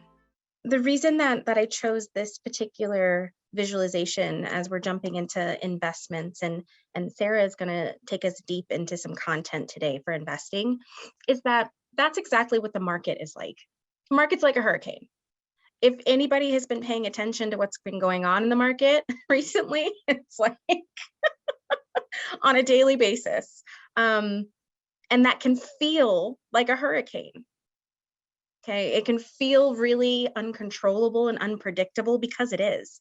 The market is very much like a little boy playing with a yo-yo. And if you're just focusing on that yo-yo, you're like, what is he doing? Is he walking the dog? What is that little boy doing?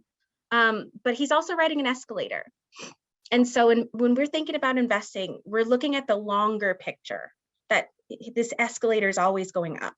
So even though there's a lot of ups and downs, as an investor, we're really looking at it as a longer picture. We're trying to stay in the eye of the storm. And so with that, I'm going to turn it over to you, Sarah. All right. Give me a thumbs up if you can see the screen okay. Yeah? All right. So here's all of our contact information for our particular team. And Jess on my team is here. Jess wave.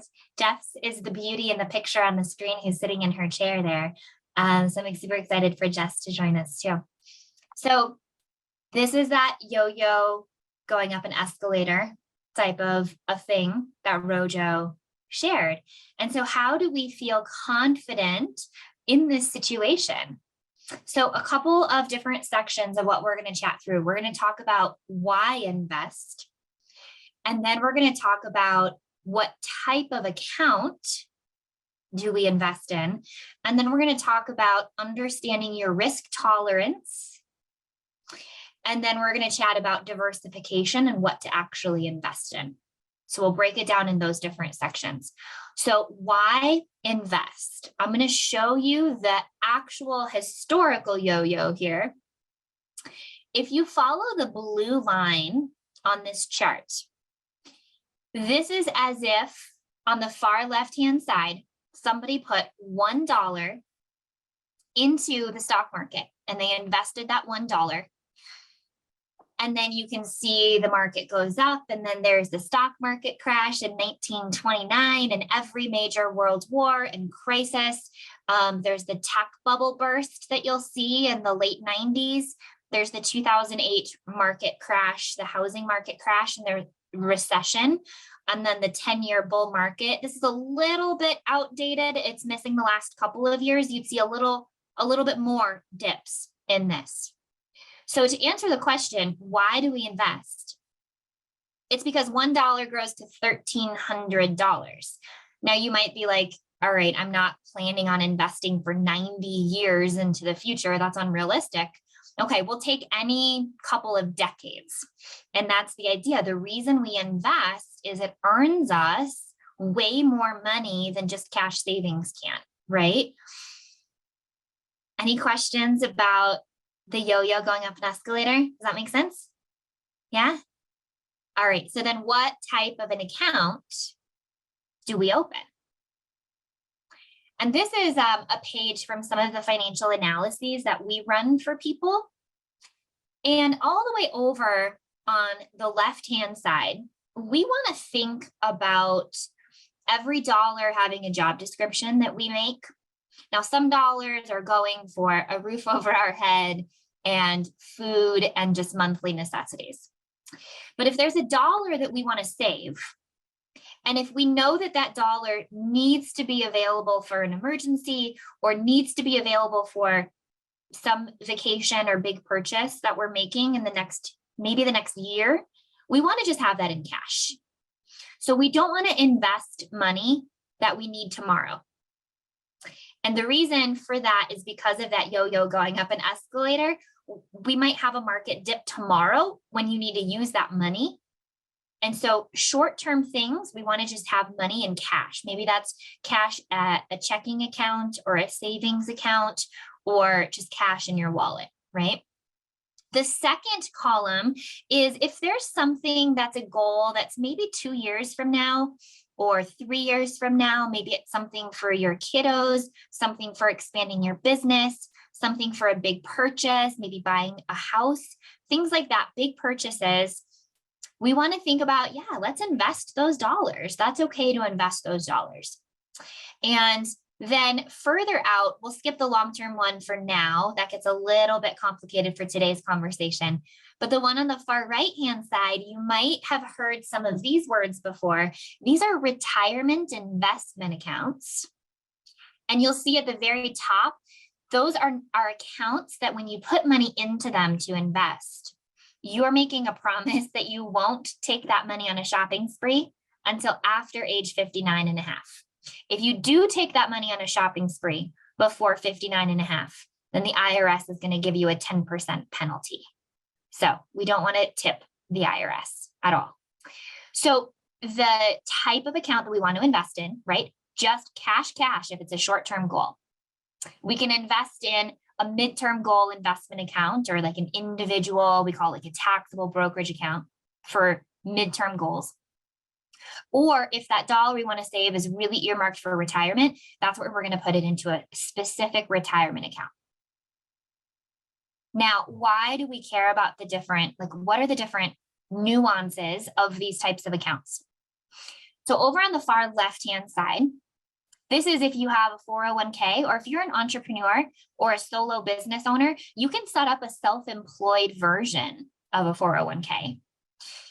Any contributions that you put into that type of an account, you're going to get a tax deduction on them when you put the money in. So an example, let's say someone makes $30,000 a year and they put in $5,000 to their 401k that year. When they're paying their taxes, instead of paying taxes as though they made $30,000, they're actually paying taxes as though they made $25,000. So it decreases what your taxable income is. It's a tax deduction, what goes into that account.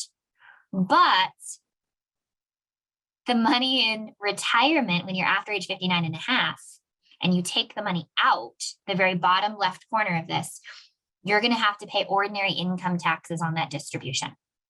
Uncle Sam gets his money at some point, unfortunately. Now, the second column, a Roth IRA, this is one of my favorite buckets. This is, again, a retirement-only account. Remember, you get a penalty if you go on a shopping spree with the money before age 59 and a half. But this money, it is after-tax money that goes in, so your take-home pay. So you don't get any tax deduction. Doesn't feel as happy going in. But here's why I love it. This account is going to be tax-free. No matter how huge it grows to, no matter how big it gets, 100% of that account is going to be tax-free when you're taking it out in your retirement years. So they have opposite taxation, but those two buckets on the left are just retirement only. Now, this third bucket is what we would call a taxable investment account, or a midterm goal investment account. This might be something that you put money into for a goal that's 2 years from now or 5 years from now. Anything you want to be doing before age 59 and a half. This is a great place to park dollars. Investing in this type of an investment account, though, doesn't have any tax favors. So when you put money in, it's after-tax money that goes in. Every year that the money is growing and getting interest, you might get a 1099 tax form that says, congrats, you just earned $10 of interest. It's as though you earned $10 and you have to pay taxes on it. And at the very bottom, when you're ready to take money out of this type of an account, you most likely would have to pay about a 15% long-term capital gains tax on the profit. So an example, let's say that I want to save money into an investment account to buy a house in 5 years. Let's say over the years, I've put into this taxable investment account, I've put in $20,000. And then let's say that the account grew to be $25,000 in size because it just got bigger and bigger and bigger and it had investment return. So when I'm ready to take all of that money out to go buy the house, I'm going to have to pay on that $5,000 of profit. I'm going to have to pay about a 15% long-term capital gains rate. So saving into this type of an account has no tax favors because it's taxed before the money goes in, taxed as it's getting interest credited to it. It's taxed on the profit on the way out.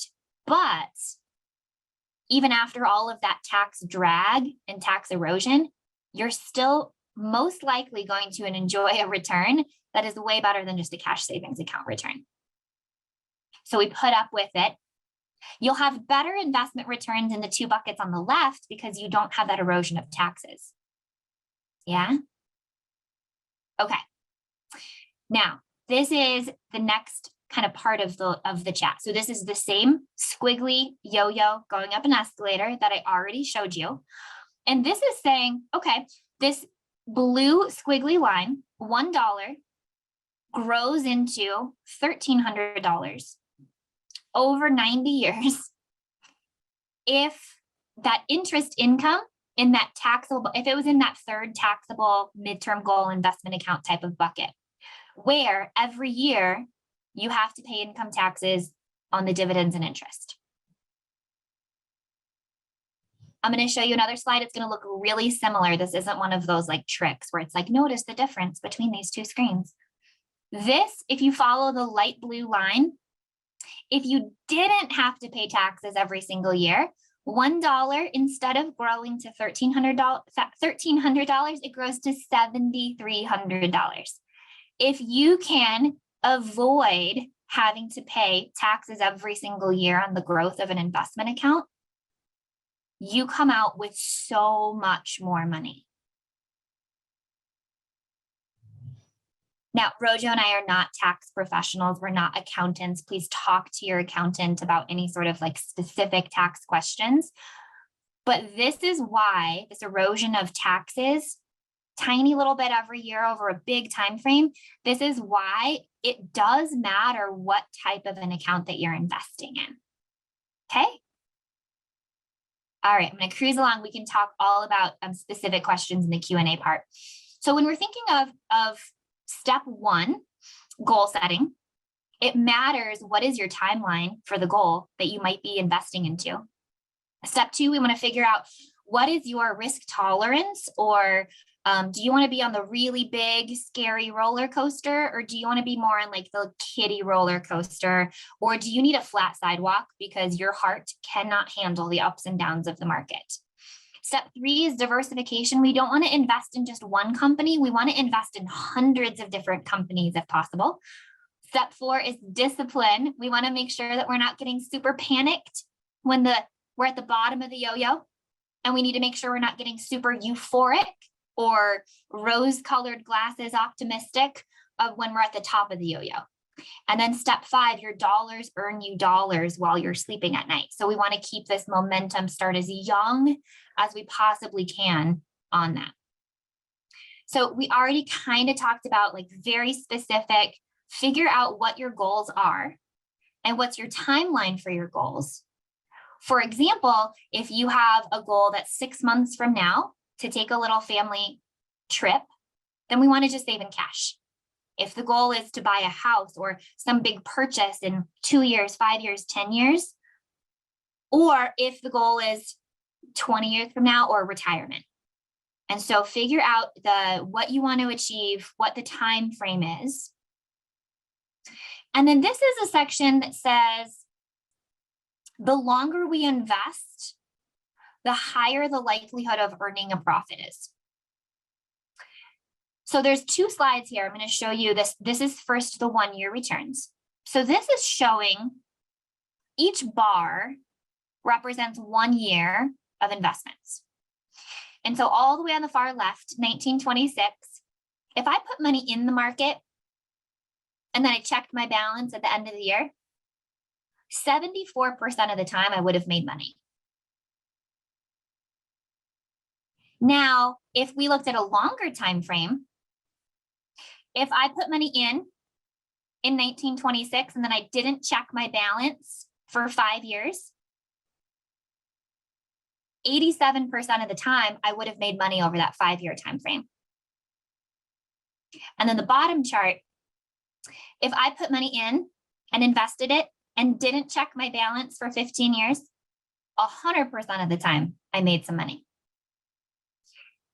Because of this idea, when we're thinking of, oh yeah, it's going to be 20 years before I'm going to start to spend my retirement accounts, we can be pretty aggressive. It's going to be a long-term escalator. If it's a goal for like buying a house or something in a shorter time frame, I might want to think about having it maybe not be as aggressive. And that phrase aggressive will make sense here in just a moment. Okay, risk and reward. What is my risk tolerance? So we sent out, as part of the handouts, there's an investor profile questionnaire. It's 11 multiple choice questions. There's no right or wrong answers. And when you tabulate out the different score, it's going to show you, for this account that you have in mind, are you very aggressive, balanced, moderately conservative, or conservative? And some of those questions in there are going to ask about, you know, how much safety do you have? Do you have emergency savings? Do you have this life insurance protection? Have you protected your income? What's your time frame for investing? How stable is your income? Is it unpredictable or pretty steady? And then that questionnaire is going to spit out for you, okay, maybe you're on the far right-hand side of a pretty aggressive investment account where it's okay to be lots of equities, meaning owning companies. Or it might spit out that, you know what, you should really be in the middle, which is maybe 60-ish% equities, stocks, owning companies, and maybe 40% should be a safe, steady, fixed income. Or maybe all the way on the left, maybe it's going to spit out that you should be pretty conservative in your investment strategy. And again, Rojo and I are more than happy to have a conversation one-on-one with you and talk through it if some of those questions feel like they're a little bit of a foreign language. What equities means, this baby blue color, equities means that you might have individual stocks or a collection of stocks, like a mutual fund or an ETF, inside of your investment account. And equities means that you're owning the companies. So you might have a share of Google, you might have a share of Apple, you might have a share of Ford, whatever companies you have in this portfolio, you might have ownership in these various companies. You want to pick companies that you love, that you believe in, that are innovative, and if at all possible, aligned with your values of doing the least amount of environmental harm or disruption of sacred lands. We, when we're constructing portfolios, intentionally try to exclude anything having to do with oil and gas or deforestation, prison industrial complex, border securities, those sorts of things. Equities means you're owning companies. So as those various companies have profit and revenue, they give you back a little bit of money in your investment account in the form of interest and dividends each year.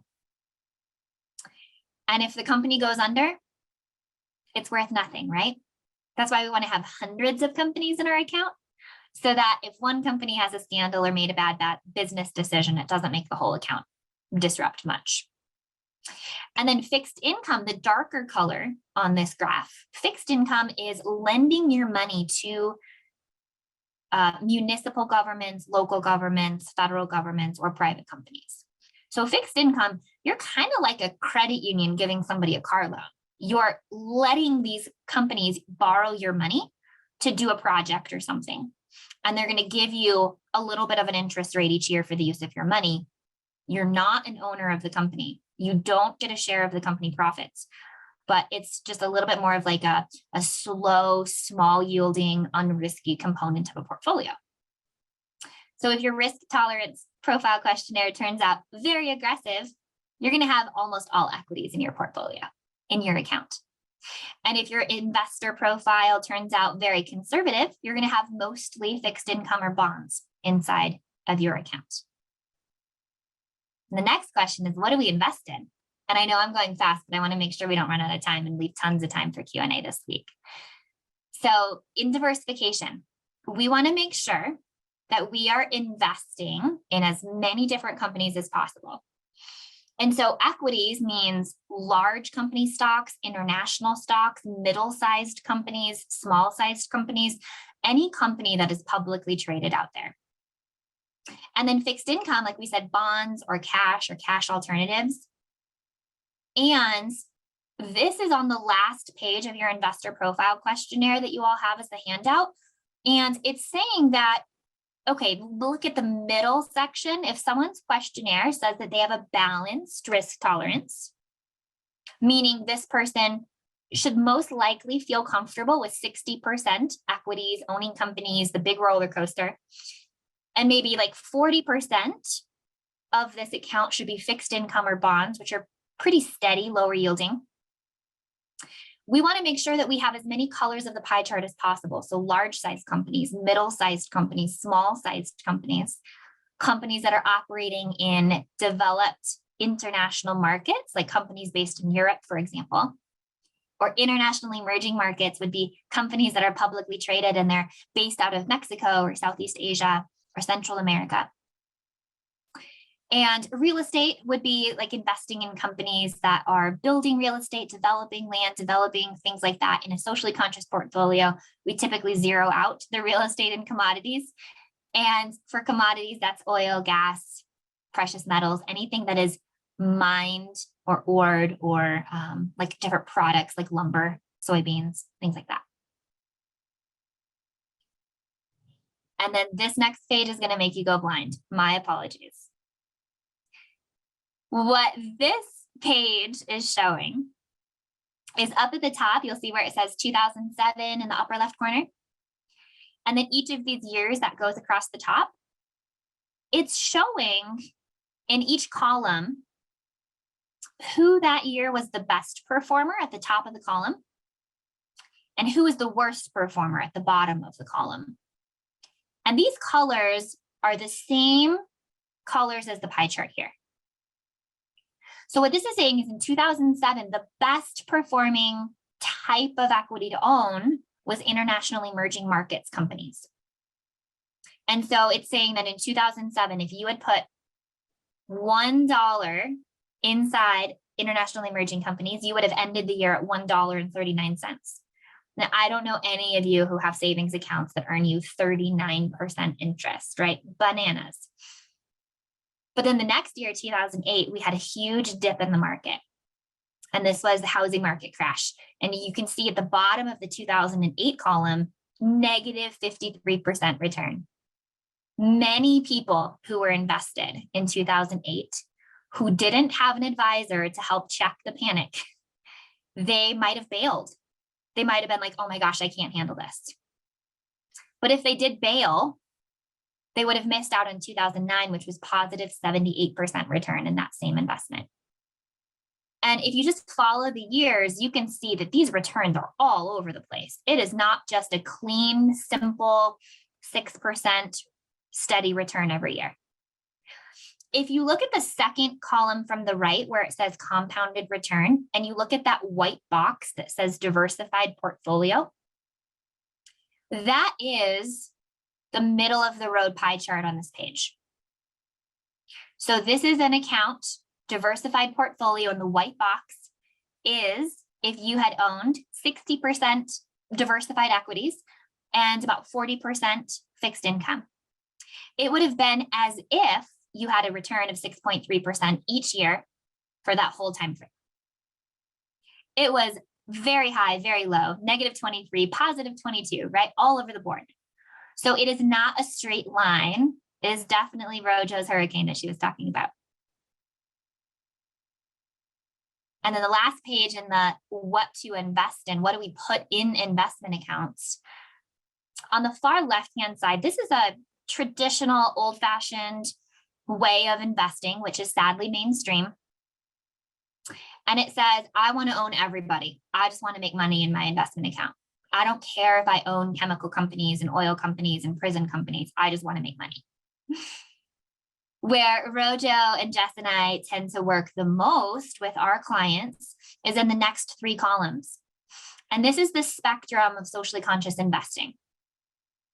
So when we're talking about responsible impact, sustainable impact, thematic impact investing, we're saying, how do we make money in our investment account, still have really good return, really good diversification, but strategically exclude some of the companies that we don't want in our portfolio? And there's a lot, you can go down the rabbit hole of Googling socially conscious investing, or an abbreviation for it is ESG. E stands for environmental, S stands for social, and G stands for governance. And those three filters are what we run different investment options through. And we can get a report card that shows, oh gosh, this underlying mutual fund has like a D on a report card. A is amazing and F is horrible, and this mutual fund is a D. So if you have certain mutual funds, we're happy to throw into the chat box one of our favorite websites. It's fossilfreefunds.org. And you can run a filter. If you already have investments, you can run a filter to get a report card to find out how your particular investment choice is rated on the report card. Discipline. This is the hardest part, is not panicking when the market takes a dip and not getting blissfully, naively excited when the market's really high. It's going to go up and down and up and down. And the beauty of this is the longer that you have for dollars compounding, the younger you start, the less you actually have to put into an investment account to get the same outcome. So this can be a little weird and interesting. It feels a little mathy, but follow me along here. On the far left-hand side, this is if somebody in the navy blue color at the very bottom, if somebody put, that's how much money that the person put into an investment account over the years. And then the growth, assuming a 7% compound return, is in the lighter blue color. So if someone starts saving and investing at age 25, they put in way less, have much longer time frames, so much bigger growth potential. And all four of these columns is achieving $1 million in their investment accounts by age 65. So all the young people in your life, we really would love for you to initiate the conversations of save and invest for the future. They don't have to set as much aside as all of us who don't start until our 40s, 50s, 60s. It's never too late to start. It's always better than yesterday. Okay. And then this is a page as well that is in the handouts. And this is talking about, it's a really cool PDF. We won't spend too much time digging into it at all here. But it is so cool, as it's a big document, and it shows you all of the market's ups and downs. It shares with you the behavioral investment mistakes that many people panic and they get out of a diversified strategy too early. And momentum, your dollars earn you dollars while you're sleeping. Talk to a professional, talk to somebody who's investment licensed or who's a CFP. We're happy to have a confidential chat. And again, it just really, it's going to be dependent what type of an account, what type of a savings and investing strategy, what to put into it is going to be very different for each person, depending on what your unique goals are. And why Northwestern Mutual? And then let's pivot into the Q&A. Okay, that was a ton. We do have a couple of questions in the chat, and so I'm just gonna go through a couple that I saw there. So Donna was asking if we're talking about investing in savings or in cryptocurrency, and we had a question about cryptocurrency last week. If you noticed on those charts that we were talking about the kind of accounts, cryptocurrency wasn't even on there, because cryptocurrency isn't even on the chart. It is relatively new and extremely volatile. And so it is a part of some people's plan, but it's not the first step in a plan. It is something that you really want to make sure that you've got a diversified portfolio that can handle supporting some cryptocurrency. And Sarah, anything to add to that one? Because it was a good question. No, it's definitely, it's very volatile, high potential return. It's off the charts on those circles that we showed you. It's off the charts. So its return potential is fantastic, but its risk potential is way higher than any of the other tried and true type of socially conscious investing strategies of owning lots of good companies. So do your research inside of cryptocurrency. I can drop that article into the chat box that we pulled up before. We have some clients that do invest in cryptocurrency on the side, on their own, in their fund money account. We joke around and we say that we're going to manage and give advice on the types of accounts that are, we can't mess this up types of accounts, the retirement accounts, the kids' college accounts, those sorts of things. We believe in the well-diversified portfolio, and actually nobody who is investment licensed is actually allowed to even give advice about cryptocurrency, or that person would lose their investment licensing. So a lot of the hype that's out there right now, if you fully understand crypto and you understand the risks, and it can drop in half tomorrow, or it could multiply by 10x tomorrow, and you're okay with that volatility and the risks, it's going to be completely up to you, but it's not anything that any investment professional can ever speak to. Mm-hmm. We also had another question from Brittany. The question is, if you buy in during the dips, is that an opportunity possibly to make more money, considering how the real estate seems to have bounced back? And I wanted to highlight this question for the group. That's why I didn't respond to you, Brittany, because I think that was an excellent question for the entire group. So with that, absolutely. Absolutely. It's a great time to put money in. It's like shopping the clearance sale. And so you're shopping the clearance sale at your favorite store. Everything's kind of half price because everything's marked. It's all the news channels and the newspapers and the radio. They're all screaming about the sky is falling, the sky is falling, the sky is falling. And if you can go against the stream and be like, nope, I know that's when everything's on sale. If I'm buying companies I really like and believe in and I think are innovative, it could be a great opportunity. However, we would also say the best time to get into investing is not at the up or the down of the yo-yo. It's as early on the escalator as you can get. So time in the market matters more than timing the market. Excellent question. And Kale, your question there about the lifetime contribution, yes, that was on that chart. The dark blue at the bottom is how much did the person put in.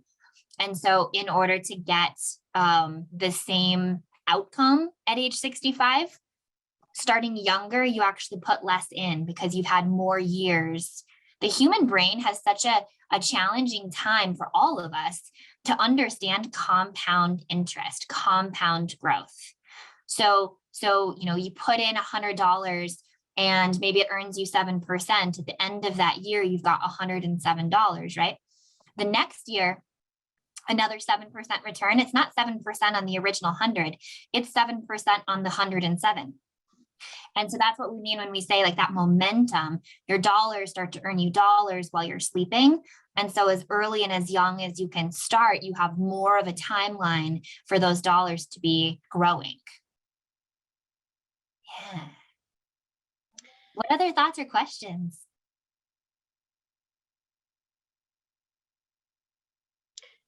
We wanted to give you a chance to really sit with some of this information. A lot of this is kind of like foreign language sometimes, especially if we didn't grow up with investing being part of our families. I know that I felt incredibly intimidated when I first started even thinking about investing because I didn't want anyone to know that I didn't know some things. So I was afraid to talk about it. In our last minute, we take feedback very seriously. We also want to know what you're interested in. So if any of those questions came up that you want to share with us, Jennifer and Jamie both have this recording, so we can get those questions and keep them. But go ahead and put those questions in. It looks like Sarah also put a link to set up a time to sit down with us and talk through your situation. If you'd like to go ahead, and I know I see a few familiar names in the group right now of some people that we're planning to sit down with too. So feel free if you'd like to talk through your situation. We've got some time. And then I love some questions coming in here. Yes, how is life insurance an investment strategy? Excellent question. Yeah, so I can go ahead and I can screen share back with this little buckets page again. So 1 second, let me pull that up. Does it make some sense for someone at age 50 plus? Excellent. Potentially, yeah. Yeah, so let me screen share and go back to this. Okay, so this far right-hand column, if you remember, when we were chatting in our first session 2 weeks ago about life insurance is one of those things where you pay a monthly premium in, and then when you pass away, there's a tax-free death benefit of cash that goes to your loved ones. There's term life insurance, which is really, really cheap and inexpensive, but it's temporary coverage that just lasts for a short period of time and doesn't build up savings. This that's on the screen is permanent life insurance. So a different animal. Permanent life insurance is more like a savings account. It lasts forever. So built into permanent life insurance or whole life insurance, it is something where you pay in a premium, and then no matter how long you're alive, if you died at 121 years old, the policy is still in force. It's going to pay out a death benefit to your loved ones. It has a higher contribution amount than the term life insurance because this stuff, again, the guarantee is the death benefit. But it also has these different tax advantages built into it. So the death benefit is tax-free depending on the type of policy. The type of policies that Rojo and I do generally all have the ability to pre-spend the death benefit tax-free for long-term care, assisted living, home health care nurses, memory care, those sorts of things. And then there's also an accumulated value inside of the policy that can be used anytime, any reason, without IRS penalty. So it really acts as like a safe buildup in a tax shelter. Now, it doesn't make sense for everybody. But for the types of people who are looking for more tax diversification, people who are looking for more safety, maybe people who don't want to be fully invested in the ups and downs of the market, it's kind of a slow, steady build. Kind of like this page, it falls into the category of the third column of if it's something that's, 10 years from now, maybe even 5 years from now, 30 years from now, definitely, it builds up this slow buildup, just like a property or a home would slowly build up equity. So because of that, it's on here, and it's a significant part of some people's retirement picture. Because while those three buckets on the left are all riding the ups and downs and the roller coasters of the market, over on the far right, that permanent life insurance cash value is not invested. It's safe and steady. And then the two buckets on the far left are locked away till age 59 and a half, but the two buckets on the right are very much for fluid. I need the money tomorrow, or the money's for 5 years or 10 years from now. You can touch it whenever you need it. And then the Roth and the life insurance are taxed quite similarly, where the dollars come out tax-free. So for the right person, and again, we wouldn't ever make a blanketed statement that it makes sense for everybody. We're happy to have more of a private conversation to see if it makes sense in your picture. But yes, people do little permanent life insurance policies on kids, newborn babies, and sometimes people do permanent life insurance policies on people in their 50s. And there's no limitation there. It really just is unique to each person. And it's beautiful when done in conjunction with a separate investment strategy.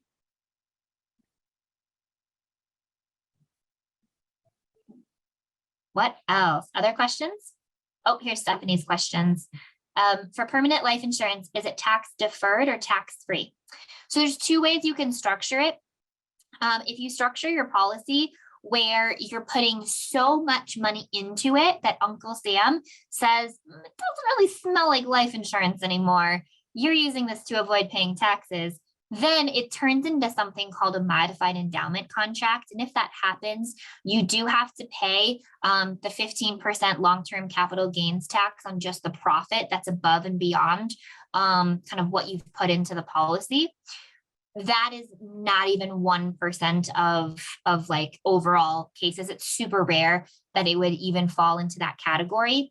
For 99% of the policies that we structure, you can access the death benefit. Well, death benefit pays out when you die tax-free, and you pre-spend the death benefit tax-free for long-term care costs. And you can access the accumulated value of cash inside of the policy as a policy loan tax-free. So generally speaking, it's tax-free. It's tax deferred. Like I said, if you're just trying to shove too much money into it, then the IRS doesn't like.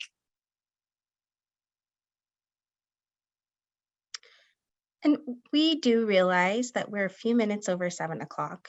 So if you do have another question and you'd like to stay on the line, I have a couple of minutes. I know I don't want to speak for you, Sarah, if you have a couple of minutes to just answer a couple of questions, but if you have to go and life is calling you back after 7 o'clock, please feel free to take your exit. You do have our contact information, and we want to say thank you so much to Native Women Lead for hosting this series. It's been really fun.